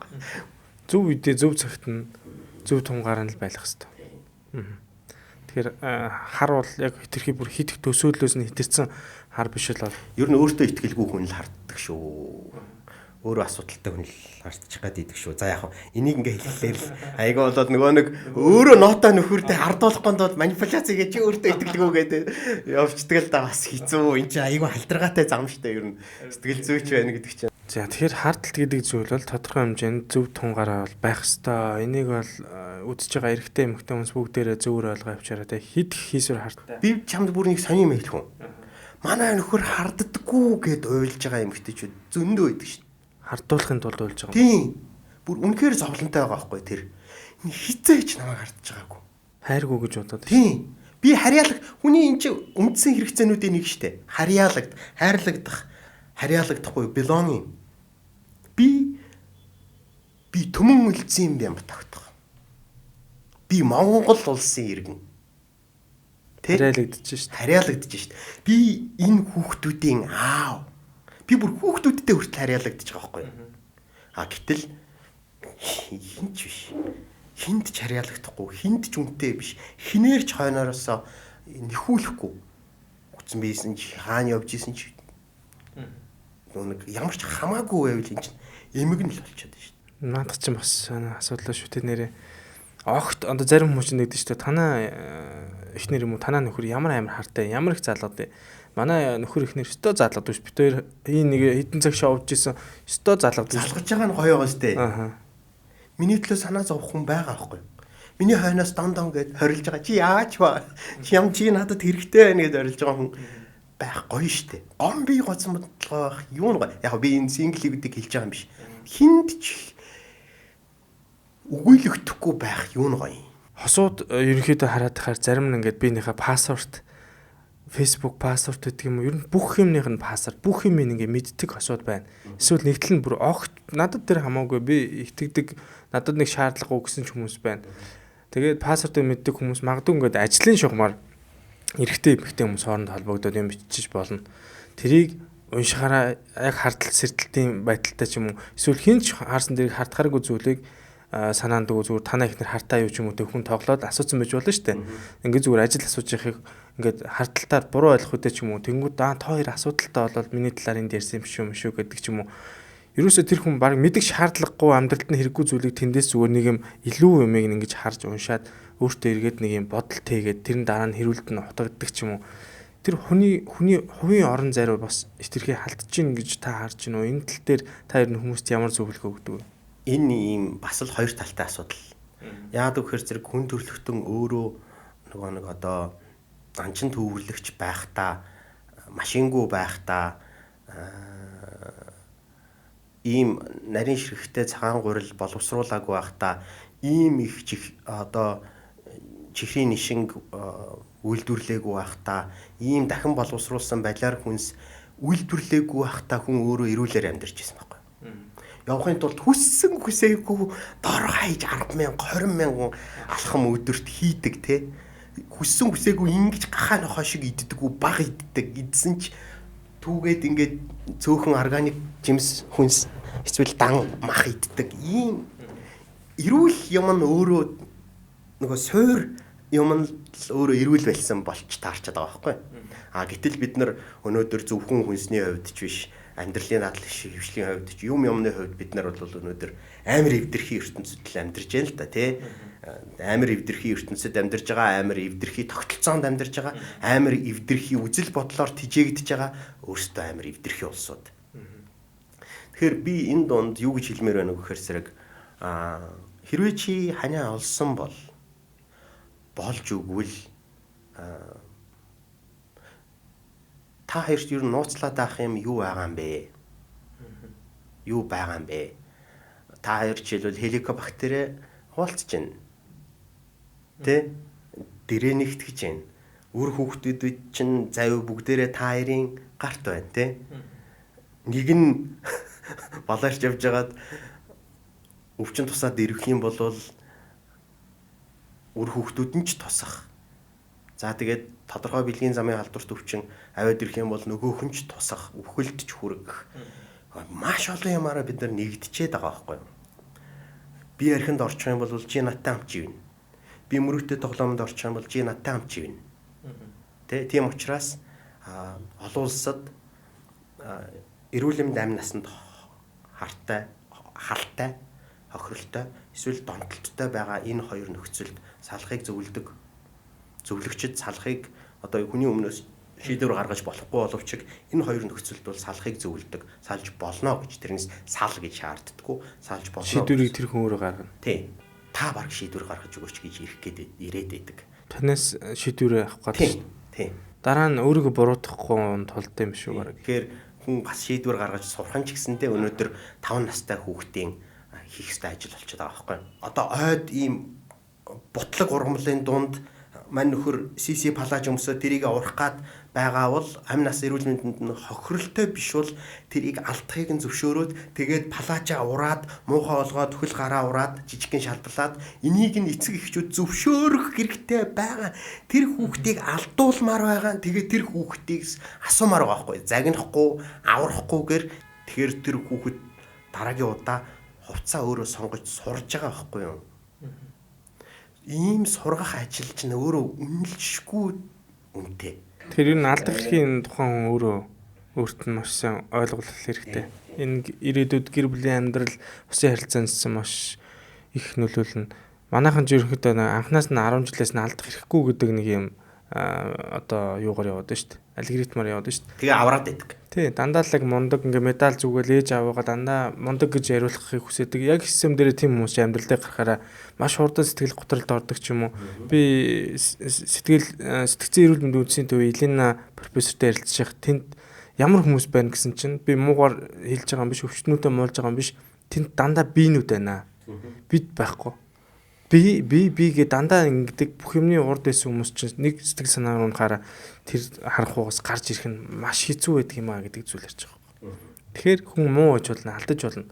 Алдаан дээр ухаарад дээшгээ явах хэрэгтэй бол байгаа байхгүй. Хэрвээ хамт тэр том зорилгот хүрэх гэж байгаа бол үнэхээр том зорилго байгаа бол би байхгүй бид байгаа бол тэр байтугай юмнууд дээр л синхронайз хийцэн мэдээллүүд нь нэгдсэн явж байгаа байхгүй. Тэгэхээр манайд бол тийм байдал би цөөхөн боловч би харж исэн.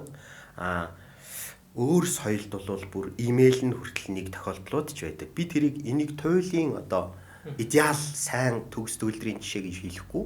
Тэгтээ энэ бол бас айгүй аюулгүй дархлаатай байгаагийн нэг шинж бас байдаг шүү. Бүх юмд өөрийн давуу тал сул тал байдаг. Тэгтээ би тийм хэмжээний дотн ийм нэгдмэл найзууд болчооч. Хань түшиг байгаач. Битгий өөр хоорондоо өрсөлдөөч. Би өөр хоорондоо өрсөлдөөд өөр хоороноосоо юм нуугаад ингэж явхад дэндүүл амир драматай амьдрал юм шиг санагдаад идэв шүү дээ. Хэрвээ энэ миний одоо хувийн орон зай чи бити гэдээвэл би өөрчлөлтөө гэдэг чинь бас нэг жоохон үлэн шүү дээ тийм. Тэрийг бас мэдэрхэл хэвээр. Тийм. Тэгэхээр ямар төрлийн гэр бүл байх юм бэ гэдгийг тэр хоёр анханасаа ер нь ярилцмаар л байгаа байхгүй юу? Ярилцмаар л байгаа. Гол нь ярилцгал хэвээр. Ярилцах цаг хугацаа хэрэгтэй байна тий. Таны эрүүл бас амар өглөөний үнд. Халтар арван гурил, майлангийн гурил, чаавар, бурам, цангис, хушны самар зэрэг, эслэг, уураг, сайн өөх тус, нүүрс ус ахуулсан өглөө тэргэлэхэд хамгийн тохиромжтой эрүүл тэнцвэртэй хүнснүүдийн нэгдэл юм. Таны цагийг хэмнэхээс гадна өглөөг эрүүл эхлүүлэхэд тань туслах болно.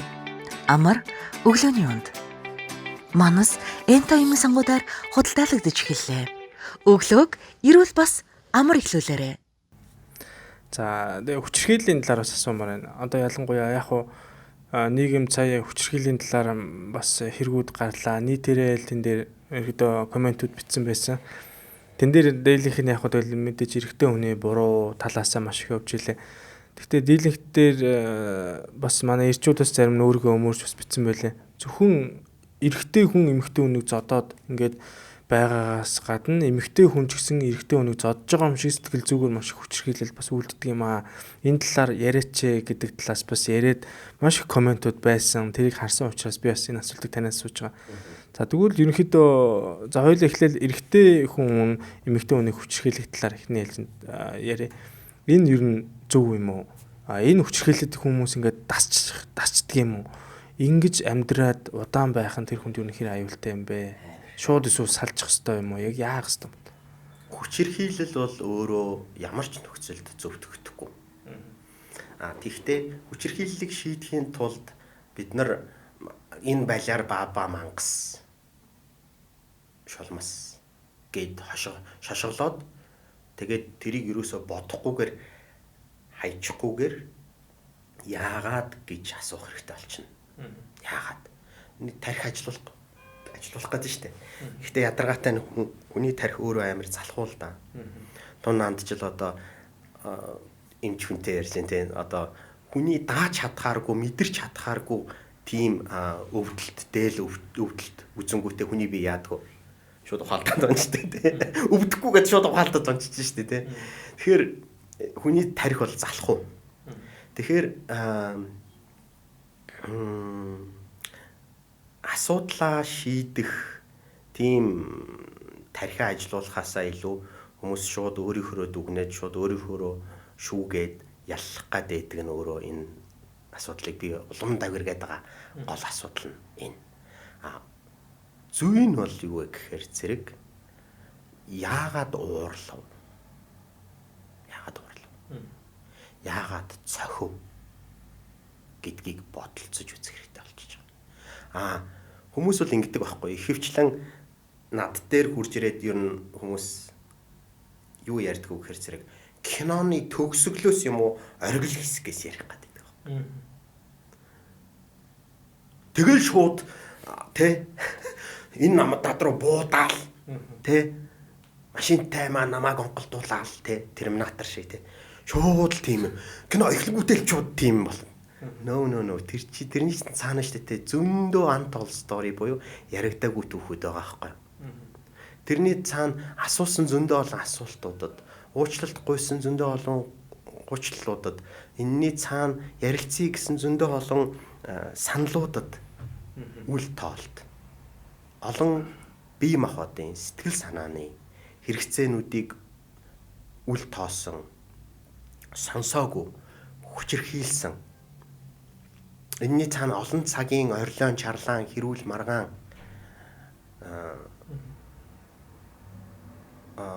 дайныг зогсоох гэсэн оролдлогууд төвчээртэй хүлээсэн хүлээлтүүд би өвдөөд байна. Надад сексийн хэрэгцээ үүсээд байна. Надад ойлгогдох, хайрлагдах хэрэгцээ үүсээд байна гэсэн олон юмнууд явж идэг. Тэрийг өөрөө ч сонсоогүй учраас үдэд хэмжээнд дан өрнөсөн байдаг. Бусдад ч бас тэрийг сонсохыг хүсдэггүй хүмүүс. Тэгэхээр нөгөө та болвол хараад мэдээд байгаа юмнасаа болж ер нь бол зовлон амсаагүй шүү. Та мэдэхгүй, харахыг хүсэхгүй, сонсохыг хүсэхгүй, ойлгохыг хүсэхгүй байгаа зүйлээсээ болж гол нь өгдөд байгаа шүү. Нэг талаасаа нөгөө талаасаа хүн ер нь юунаас болж зовдөг гэж 97% нь зөвхөн өөрийнхөө бодлоос л болж зовж байгаа. Үлдсэн 3% нь бусад зүйлээс болж тий. Жишээ нь хүйтнээс болж. Эсвэл агаарын бохирлолоос болж. Эсвэл зодуулснаас болж эднэр зовж байгаа. Ихэнх зовлон нь 97% зовлон болвол би ста 2 хүн өрөө байртай. Тэ. Би хүүхэдгүй.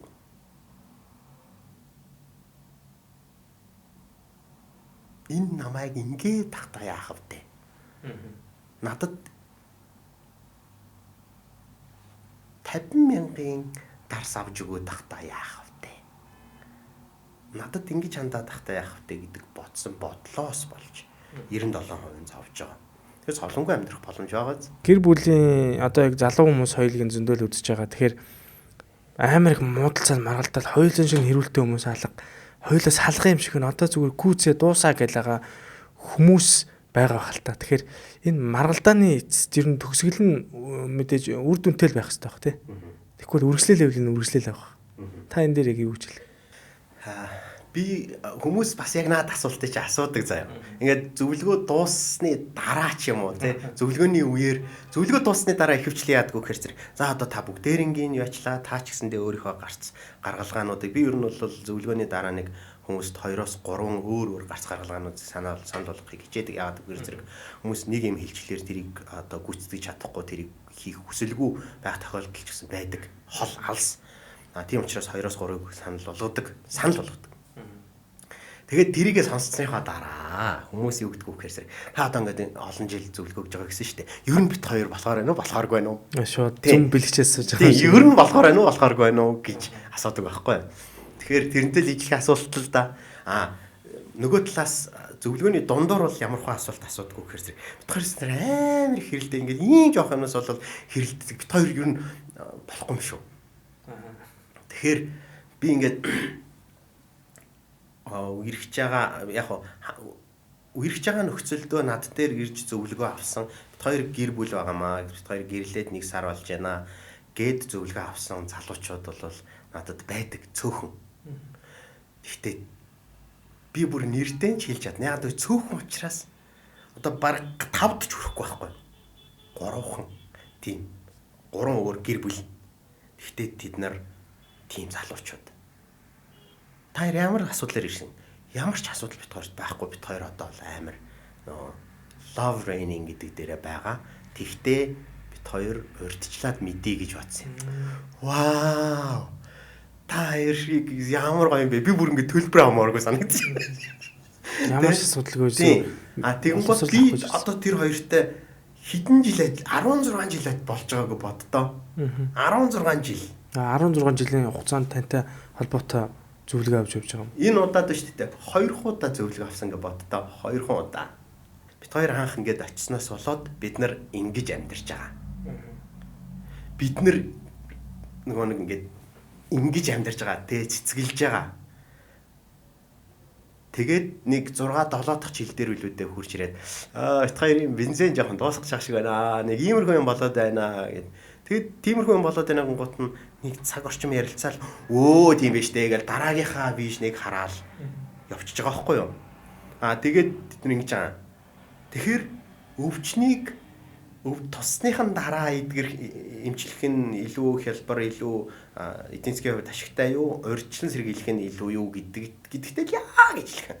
Би ер нь ингээд энэ болгоныг энэ гэр бүлийн харилцааны сэтгэл зүйн асуудлуудыг хүмүүст ойлгуулахдаа ямар хуу метафор хитрэг одоо ихэвчлэн авч ашигладаг гэхээр зэрэг эрүүл мэнд, бие махбодтой холбоотой асуудал, эсвэл бизнестэй холбоотой асуудлуудаар, эсвэл байгальд байгаа бодиттой энэ үзэгдлүүдтэй холбож ойлгуулахыг хичээдэг. Энэ нь илүү бодиттой, илүү логиктой хүмүүст хүрээд идэг.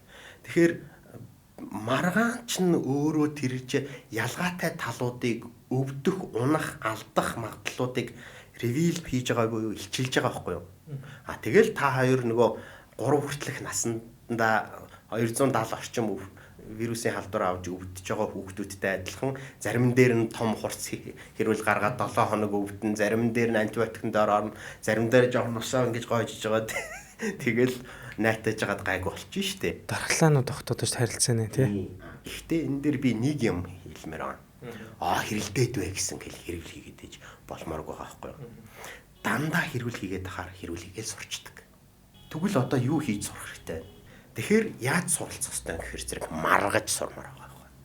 Тийм учраас хүүхдүүдээ эрэгтэй ч вэ эмэгтэй ч вэ ер нь энэ маргаан мэтгэлцээний клубүүдэд явуулмаар байгаа. Монголчууд ер нь нийтээрээ мэтгэлцмээр байгаа.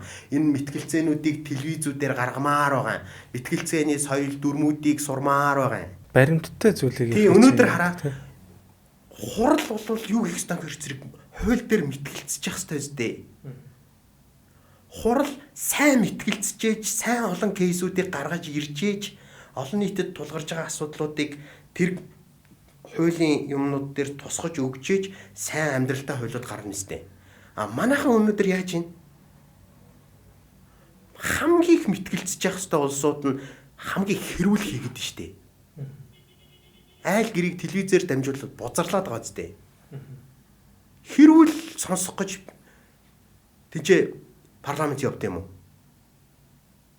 Мэтгэлцэн. Энэ ягаан Pearl нь юм байна. Хөх Pearl нь бол ийм байна. Ингэчүүл энэндээ илүү ашигтай, тэгчүүл тэрэндээ илүү хохиролтой бөгөөд ашигтай юм байна. Чи бит хоёр мэтгэлцмээр байгаа байхгүй юу? Аргументтай, факттай. Тэ?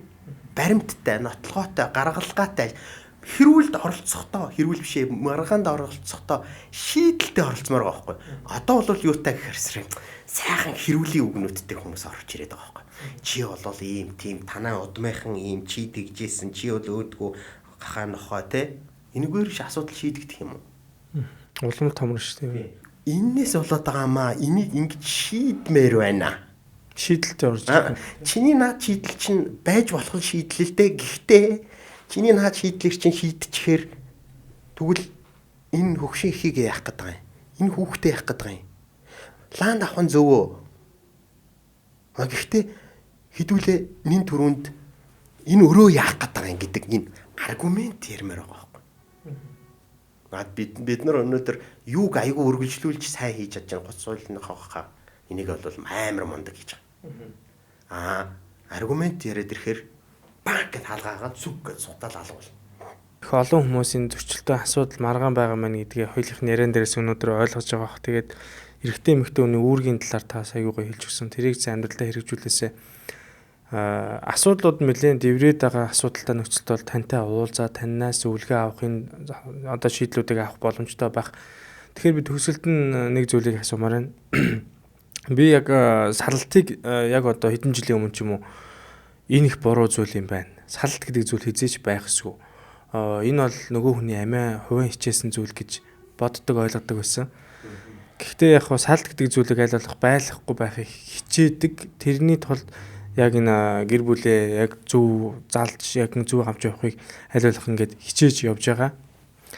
Тэгээд яг одоо жишээлбэл ар гэрийн харилцаа салалт гэдэг зүйлийг үнэхээр маш хүчтэй эмгэг байгаа тохиолдолд тэн дээр бол салалт нь эргээ зөв шийдэл зарим хүмүүст байгаад байна шүү дээ.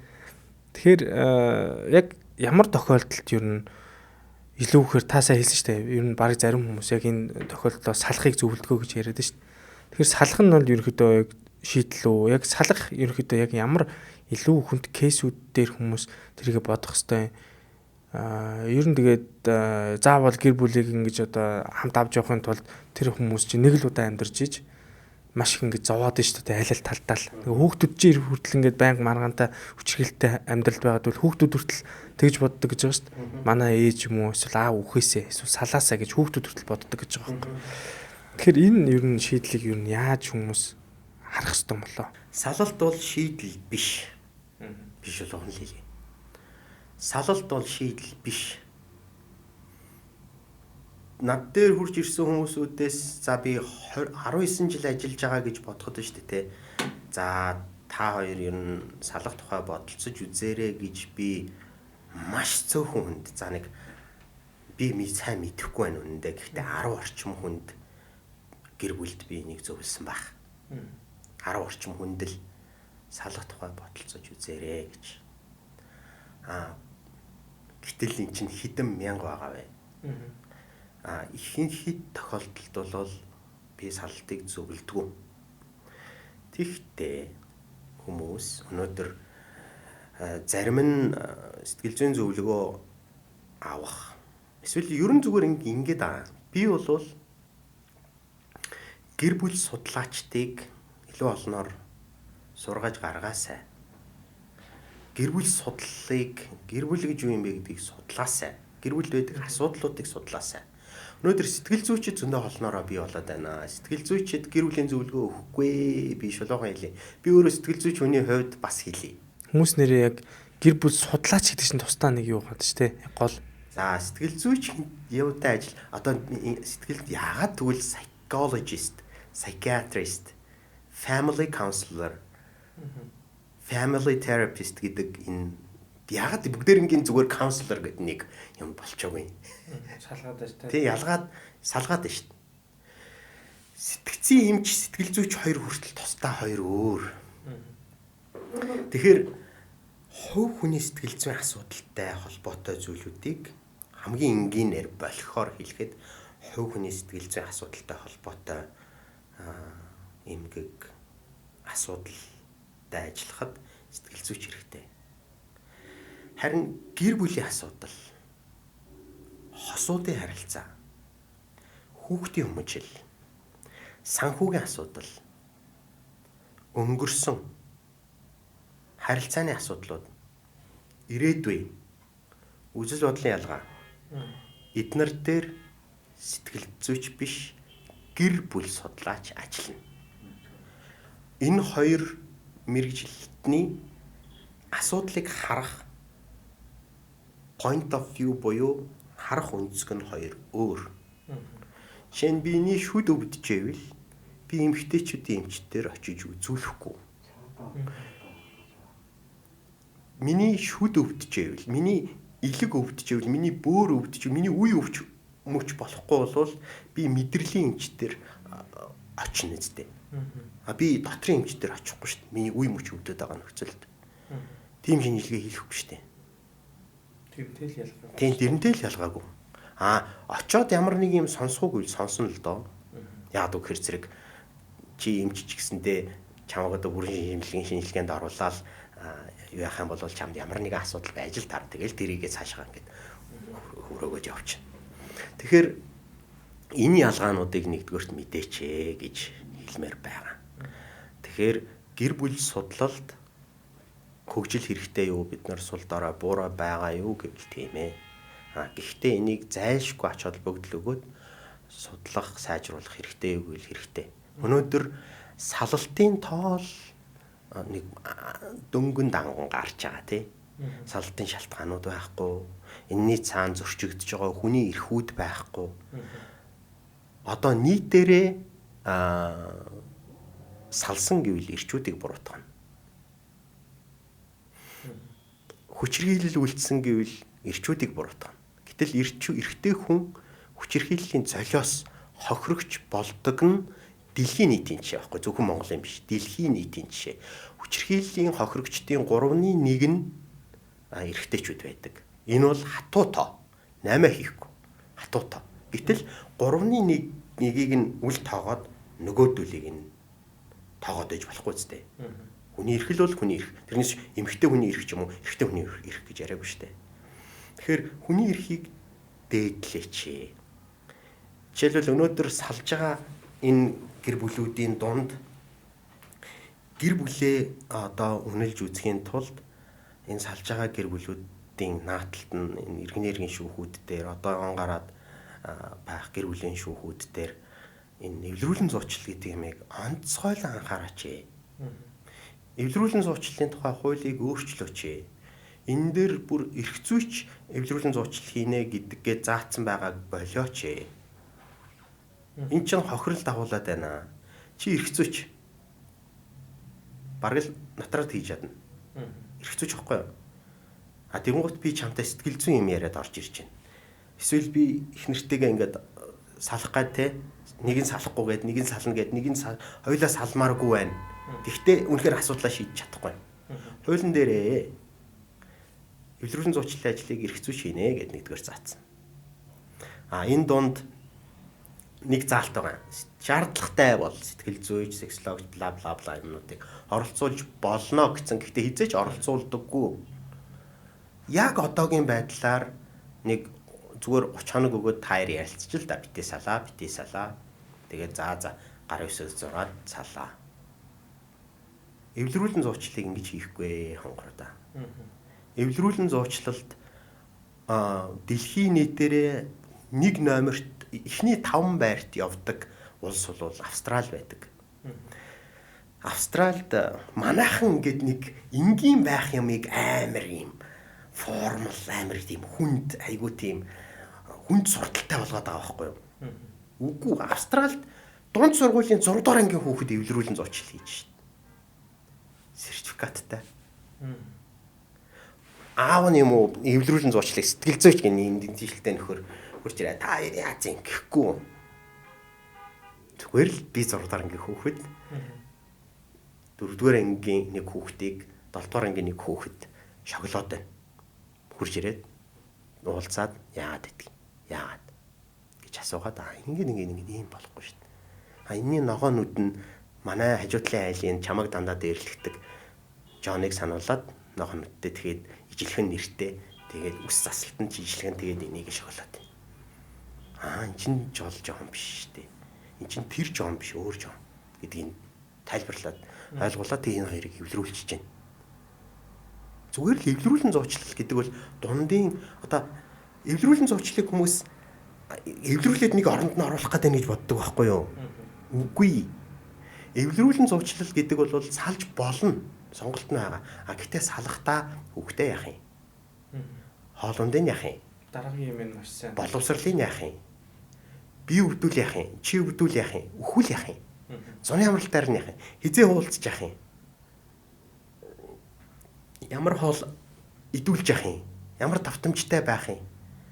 Урт хугацаанд байхгүй бол яах юм? Гэх мэтчлэн ингээд цаг, мөнгө, халаасны мөнгө, хүлээн зөвшөөрөл одоо өнөөдөр ингээд уулзахгүй байж уучаснаа уулзахаараа эсвэл уулзуулахгүй байдаг. Ийм эрх байгаа мó. Ийм эрх салсан гэр бүлүүдэд эцэг эх хүчүүдэд ээжийнх нь хүүхдүүдийг нь ээжтэй нь уулзуулахгүй байх тийм эрх байгаа мó. Тэр эцэгт. Эсвэл ихэвчлэн аавтай нь уулзуулахгүй байх. аавыг нь мангас гэж харагдуулдаг эрх тэр эмэгтэйд байгаа нь. Хүүхэд болгон эцэгтэй бас ихтэй өсөх эрхтэй. Аав ээжигээ өөрийнхөө өнцгөөс олж мэдэх эрхтэй байхгүй. Энд чи ховийн ус хонзонгийн тоглолт биш. Тэгэхээр эвлэрүүлэн зуучлал бол энийг хийх хэрэгтэй байхгүй. За заавал та уулзсан шүү хүүхдтэйгээ те саллаа гэхэд. Та хүүхдтэйгээ ингэж уулзах хэрэгтэй. Ийм давтамжтай уулзах хэрэгтэй. Тэгээд тэр эвлэрүүлэн зуучлал дээр жишээлбэл хуулийн дээр нь эцэг эхийн үүрэг ижилхэн үлднэ гэл зүгээр халагдах гэж байгаа. Энийг нь одоо тэрийг сонсож байгаа салж байгаа ирэм хоёр битгий хэл энийг хэлж байгаа шүүгч өөрөө энийг ойлгохгүй. Бүрэн гүс ойлгохгүй. Гэтэл shared custody гэдэг ойлголт байгаа. Тэр нь юу гэхээр зэрэг бүр одоо гэр амьдрах локейшны хувьд хүртэл байна. Аавында тэд хоног байна. Ээжиндээ тэд хоног байна. Тэ? Энийг ингээд айгүй олон янзаар шийдсэн шийдлүүд дэлхийн улс орнуудад байгаа байхгүй. Солонгос жишээлбэл яагаад салалт буураад өмчрөл дагсан сэтгэл зүйн эмгэг өвчнүүд нь буурсан тохиолдол нь юу гэхээр зэрэг ерөөсөө бодлого дээрээ салах нөхцөлд өнөөдөр их хвчлэн ээжийн талд гараад байгаа шүү дээ хүүхдүүд. Тэхгийг нь аав дээр үлдээнэ гэдэг нийтлэг. Яг нь бүгдээрээ биш гэхдээ нийтлэг нь тийшээгээ хэлбисэн хууль боловсруулж байгаа байхгүй. Тэнгуут эмэгтэй шууд би салж болно. Гэхдээ би салах нөхцөлд би хүүхдүүдтэйгээ уулзна, хүүхдүүдэд авна. Тэгтээ 7 хоногт 2 удаа 2 өдөр ч юм уу гэ бодоод эхлэнгүүт нөгөө сална гэд орилоод идэх нь арай багасчих чинь. Эсвэл бүр зүгээр барууны улсуудад бол бүр хуурай хууль гаргаж. Бүр хуурай. Яа нэг сар танаад нэг сар манад, нэг сар танаад нэг сар манад өөр ямар ч 8 байхгүй. Хоёулаа салтыг бол өнөөдөр зөв гэж ярихгүй байна. Яг маш цөөн тохиолдолд салт бол зөв байх магадaltaй юм байна. Салсан ч гэсэн тэр хүмүүст бас зөв эрүүл харилцаагаар салах дараагийн тэр шийдлүүдийг маш зөв ойлгомжтой тодорхой болгох зүйлийг л хийж өгөх юм Монголд маш их тутамг байгаа юм байна. Гэрээ боловсруулдаг байхгүй. Эвлэрүүлэн зуучлал чинь бүр тусдаа сурах ёстой айтем штэ. Тэгээд тэр наач ямар сайн нэ эргцүүч тэгээд тэр хүний зүгээр тэр амнаас нь гарч байгаа шийдлэр тэр хоёр хүн салахгүй хувь нь зүгээр савлж штэ тий. Тийм баримт яриа л да. Баримт мэдрэмж баримт яриа. Эвлэрүүлэн зуучлал Японы JICA төслийн тусламжтайгаар орж ирсэн. Гайхамшигтай гоё төсөл. Гайхамшигтай үр дүн үзүүлсэн. Монголд орж ирсэн юм. Монголд орж ирсэн. Тэгээд одоо энэ эвлэрүүлэн зууч шүүхийн дэрэгдэх эвлэрүүлэн зуучлалаар иргэний айгүй олон асуудлууд те дэрэгдхий хэл одоо энэ компани хоорондын маргаанууд энэ чин дундаа шийдлээ олоо заавал шүүх, заавал ял, заавал хохиролт хоргуул гэхгүйгээр энэ чин айгүй сайн шийдэл ахгүй маш сайн шийдэл. Энэний үр дүн нь одоо спортын, одоо commercial иргэн хоорондын зээлээ төсөн төлөөгүй гэх мэтлээ. Маш олон юм дээр бараг 90% одоо сайн үр дүн үзүүлж байгаа. Өнгөрсөн хугацаанд. Гэтэл үр дүн бараг тэгтэй тэнцүү байгаа нэг салбар нь гэр бүлийн салбар.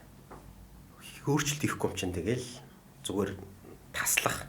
Ингээл илд барьж байгаа л заа зур барьж байгаа л тас хоногтой байхгүй юу? Эвлэрүүлэн зуучлагч тэр өнөөдөр шүүгч тэр зүгээр хоногтой байхгүй юу?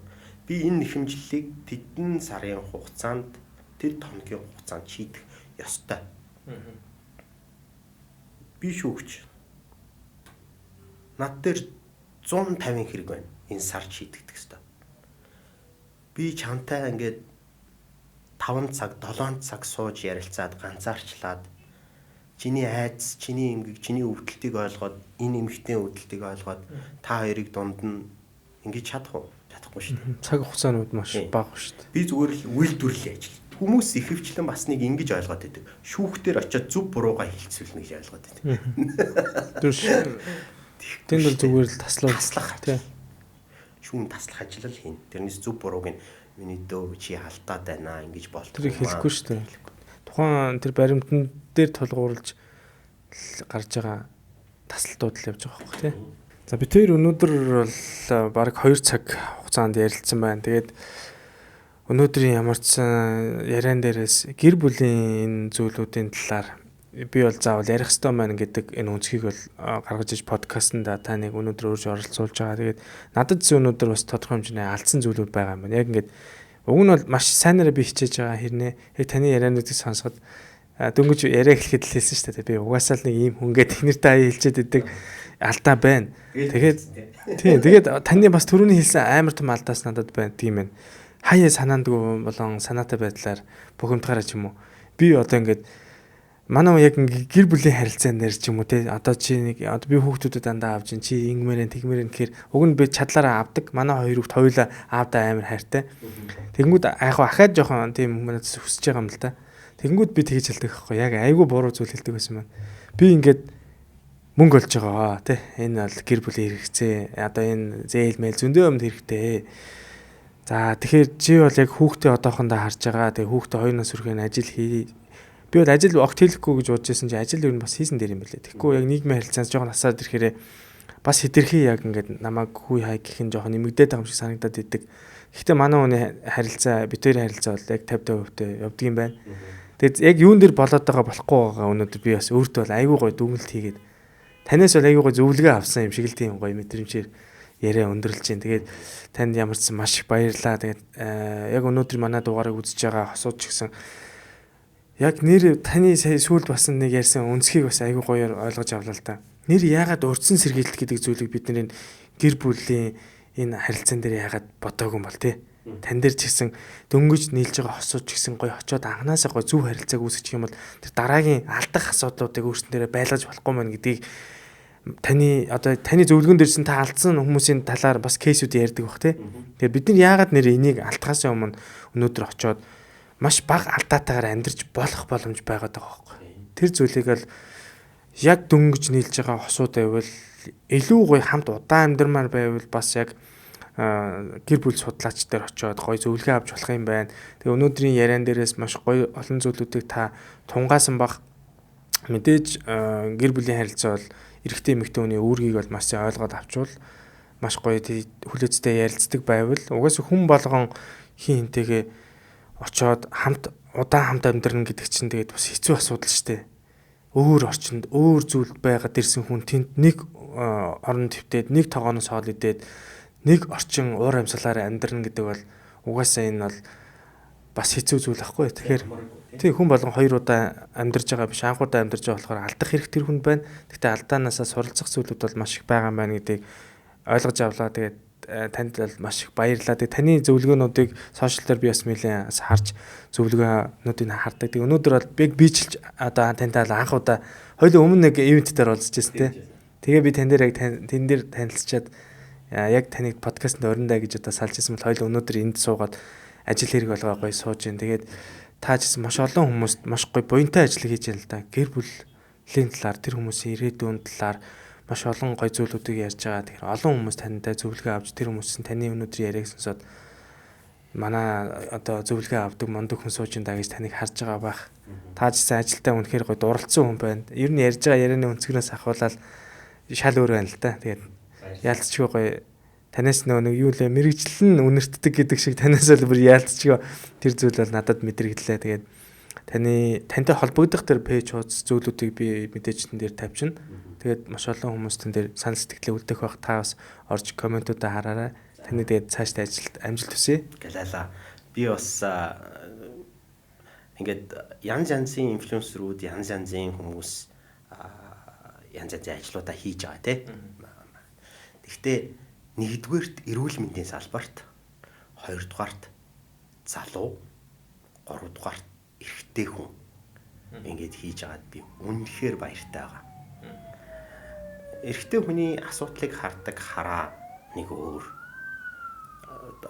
Илүү давмгай гэж хэлэхгүй гэхдээ өөр, ялгаатай.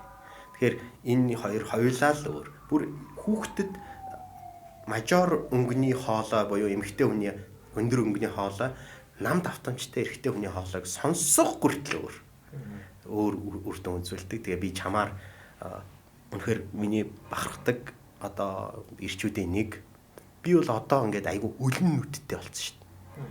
Би өлөн нүдээр хэнийг хардаг гэж эрүүл хүчрэхэг үр дүнтэй утга учиртай амьдралаар амьдарч байгаа ирчүүдийг олж харахыг хүсдэг. Энэ чинь дандаа би ингээд нөгөө болохгүй асуудлуудыг хараад амьдрахаар амар хэцүү байхгүй.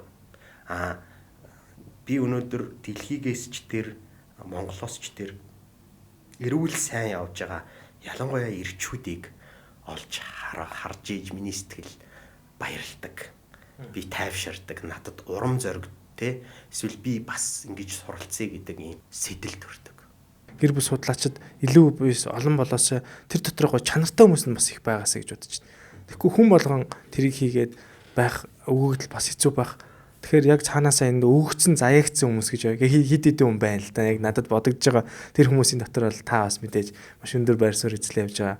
Тэгээ миний хувьдсан тантай өнөөдөр ингээд суугаад гоё ярилцаад явж байгаа гэдэг бол маш гоё санагдчих. Нэг цаашдаа гоё холбоотой энийг гоё дэмжиж хамтарч ажиллах байх гэж бодож байна. Орчин үеийн ангаах ухаан чи ерөөсөө л баримт нотлогоон дээр суурилсан энэ штэ тий. Туршлага дээр суурилж хүн сайжирж байгаа байхгүй. Тэгэхээр би одоо юу гэдгийг би сайндаа би ухаантайтай биш. Басан болоогүй 20 жил хүмүүс надад итгээд би тэр зовлон жаргал өөрөө алдаа ингээд үсээ цалбуурал болтол ер нь бол би цовлон би өөрөө алдаанууд би түрүү хэлсэн нэг алдаануудаар л хүн яадаг. Тэгэхээр тэр залуучууд яах ёстой юм? Маш олон цагийн үнгүй зөвлөгөөнүүд өгөх ёстой. Өөрсдөө сэтгэл готролд орох ёстой. Тэгжээж зөвлөх болно шүү дээ. Би бол тэгдэг зүгээр л үнгүй зөвлөгөө өгөө л хэдэн жил хамаагүй. Би 4 жил өгсөн шүү дээ үнгүй зөвлөгөө. Галзуурах гэсэн шүү дээ. Сэтгэл готролд орсон шүү дээ би. Шүн уйлж мойлж босч ирдэг. Амар шүү дээ. Хүмүүстэй ярилцаад амьдралын сонсоод явахаараа тэр хүмүүсийн бүр юунд орж штэ. Тэгжээж дараа нь угаасаа ангаах энэ он чинь өөрөө ангаах ухаан байхгүй тий. Ангаах ухаан бол туршлагт суурилсан шинжлэх ухаан. Сайн эмчийн ард үгтлийн бол одоо овоо байдаг. Аимшигтай үг. Гэхдээ энэ бол орчин үеийн ангаах ухааны л цаана байгаа л. Саяны одоо ковидын үед гарсан энэ бол зүгээр л нэг ойрын жишээ. Бид нар үгүй гэж хэлж чадахгүй байна шүү дээ. Энэ вакцинуудаар бид нар туршилтанд орсон гэж бид нар одоо хэнийг ч хүүхэд өгж яаж чадахгүй шүү дээ. Тэгэхээр ингэж ижил хүн миний дархлаа хүчтэй байх хэрэгтэй байна. Болсон болоогүй вакцинд шууд өсөрж орж болохгүй юм байна. Гэх мэтчлийн юмнуудыг ингээд амар олон юмнууд сурж шүү дээ бид нар. За мэдээж бид бүхний яг энэ танд хүргэж байгаа зөвлөгөөнүүд ивент тэтгэгчийн тусламжтайгаар мэдээж хүрж байгаа. Энэ зөвхөн харагдж байгаа нь бий боловч манай баг цаана ажиллаж байгаа учраас мэдээж эрүүл мэндийг дэмжиж ажиллаж байгаа энэ компаниудыг бид бүхэн хэлхээс өөр арга байхгүй. Мэдээж энэ бүхний ач тусаар бид бүхэн дугааруудад тань цаг алга хүргээ явж байгаа. За манай өнөөдөр ивент тэтгэгчийн бэлэг бол амар уламжлал өглөөний унд гэдэг зүйл байгаа. Хоёулынхын дугаар бол өглөө эхэлж байгаа. Тэгэхээр та өглөө цайгаа ууж амждаг уу юу?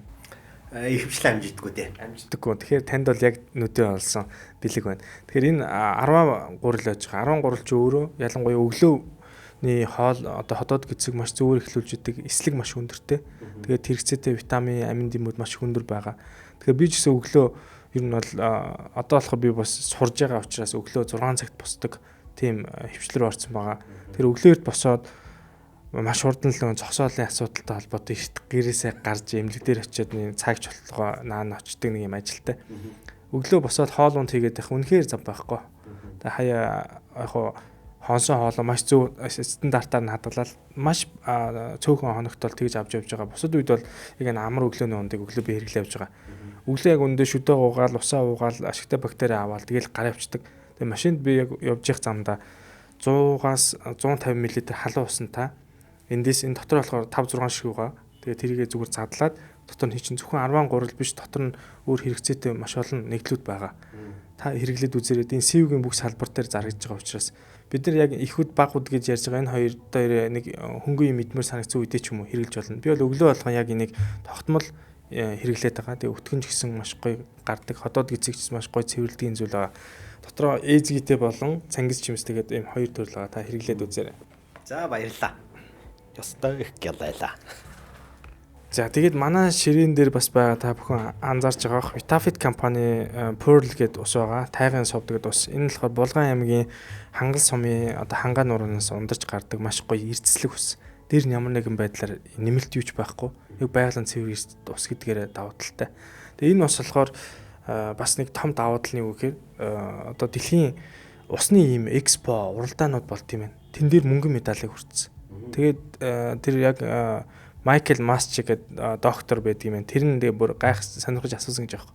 Монгол улсад ийм гоё ус байгаа мó байгаа юм байна гэд асуусан байгаа байхгүй. Тэгэхээр хоёулынх нь өнөөдөр бол энэ болохоор бөмбөлөгтэй pH нь 7. Тэгэхээр магадгүй нэг хай сэргмээр санагддаг штэ. Тэр үедээ нэг хүн газтай муумар санагдаад идэг. Эсвэл хүнд хоол унд эзний дараа ч юм уу нэг цагийн дараа ч юм уу. За би энэ тороо тусаар дүүргэж явна. Тэр үед болохоор энэ бөмбөлөгтэйг нуувал зүгээр. Ялангуяа газтай ондоо нэгт онцсон хүмүүсээ бол бөмбөлөгтэйг нуувахыг би бол зөвлөмөр байна. Аюу гоо сэргэж өгдөг. Тэгээд нөгөөх нь болохоор pH 7.5 буюу хүчтэй шүтэн тэнцвэрсэн, цээж гашаа өргөдөг ч юм уу, хотод гэж жоохон хямрах гаддаг хүмүүс бол бас энэ хүчтэй шүтэн тэнцвэрсэн уух юм бол бас их зүгээр. Тэгээд энэ дээр болохоор кальц, магн, бикарбонат гэдэг хэрэгцээтэй нийтлүүдийг маш өндөр авахулсан байгаа. Тэгэхээр та энэ тэнд харагдвал энэ усыг авч уугаараа энэ дэлхийн мөнгөн медальтай бас болохоор хоёулынх нь өнөөдөр цангааг тайллаа. Тэгээд бид тэр өнөөдөр ирч хүчтэй 2 цаг ярилцсан. Ярианд бид тэрийн бодисын солилцоог маш гоё дэмжиж хамтарч ажиллалаа. Тэгээд өөр бас хамтарч ажиллаж байгаа компаниуд байгаа. Тэгээд тэр компаниудын дундуур бид тэр ярианы дундуур шторкууд нь явж байгаа. Тэгээд тэр бол хүмүүсийг нэг залхаадаггүй байх гэж бодож байгаа. Аль болох би ивент тэтгэгчүүдэд маш сайн харж өндөр шалгуураар хамтарч ажиллаж байгаа. Тэгээд бид хоёрын дугаар засагдах өдөр та бүхэн бас яг гоё шимтээ цуугаад үзээрэй. Дийлэнх нь гэртээ хүүхдээ харж байгаа ээжүүд их үздэг юм байлээ. Тэгээд сүүлийн үед машин sharing is caring гэдэг үг гэдэг шүү дээ. Хуваалцж байгаа бол эн чинь халамж тавьж байгаа гэсэн үг ээ гэж. Тэгэхээр энэчнээс хэрвээ магадгүй яг заримд нь таалагдахгүй байх, заримд нь таалагдж байгаа бол шеэр хийгээд те өөр нэг хүнд энэ мэдлэгийг жишээлбэл энэ саяны энэ дээр гарсан ойлголт зарим нэг ойлголтуудыг нийтээрээ авчвал нийтээрээ бас нэг жижигхэн ч гэсэн ингээд алхачвал бас нэг арай өөр хандах гэдэг тий. Арай нэг өөр арай сайжрах гэдэг нь шүү дээ. Шинэ хараалын үг заачвал тэр чинь нийтээрээ жоохон дахиад буух гэдэг нь тий. Сайн эрүүл хандлага авах юм бол нэг ахин алхам сайжрах гэдэг нь шүү дээ. Шэрэгрээ. За тэгээд мэдээж миний хэлдэг зүйлийг л таасаа хэлчлээ те. YouTube дээр хийхээр аль болох шэр хийх чигээрээ тэгээд танаас гадна зөндөө хүмүүсийн асуудал та өнөөдөр маш гоё асуудалгүй байж болно. Гэтэ үзээд нэг ерөнхийдөө нэг чек хийчээрээ. Өнөөдрийн бит хоёрын яриа бол ерөнхийдөө нэг чек өөртөө нэг амьдралдаа чек хийгээд би ер нь болж гинөө болохгүй байгаа мó гэдэг зүйлийг яг бараг эхний нөхөр хоёр хамт суугаад YouTube дээр ингээд гоё чангалаад үзэх юм бол энэ бас их гоё нэрээ хараа тэгээд байгаа юм ба штэ. Одоо ойлголоо гэдэг. Мэдээж мэрэгжлийн хүнтэй бид хоёр ярилцж байгаа учраас зүгээр нэг санаа бодлоорсоо хэн нэгэн яриаггүй. Гэхдээ би нэг зүйлийг бас хэлмээр байгаа. Подкастуудад олонний танил хүмүүс бас их ороод байна. Тэгээд тэр хүмүүс бас зарим хүмүүст амар мэрэгжлийн хүн шиг зөвлөгөө өгöd байгаа. Энэ байдал бол надад жоохон тийм бас онцгүй санагддаг. Тэр хүний л өнцгөлдөө. Тэгэнгүүтээ хүн болгон тийм байх хэрэгтэй юм шиг сэтгэл зүйч болсон юм шиг, эмч болсон юм шиг зүйлүүдийг яриад байгаа. Тэгэхээр хүн өөрийнхөө мэддэг зүйл рүүгээ илүүгээр гүн ороод тэр зүйлүүдийг илүү ярьж байгаараа. Тэгээд манай дугааруудад орж байгаа хүмүүс мэдээ салбартаа нэлээ өндөр үнэлгээтэй энэ зүйлийг бол маш удаан ажлын туршлагатаагаар хийсэн хүмүүс бол оролцож байгаа учраас та бүхэн энэ хүмүүстэй холбогдох мэдээлэл би доор нь оруулж тэгээд мэдээж лайка дараарай, шеэр хийгээрэй, доор нь комент хийгээрэй. Бид бүхний одоо цаашийн ажиллал та бүхний үзэлт болон тэр хандлтын урмаар бол явж байгаа. Тэгээд ивент тэтгэгчүүдэд баярлалаа, зочиндоо баярлалаа. Дараагийн чухал подкастаар иргэн уулзлаа. Баяртай.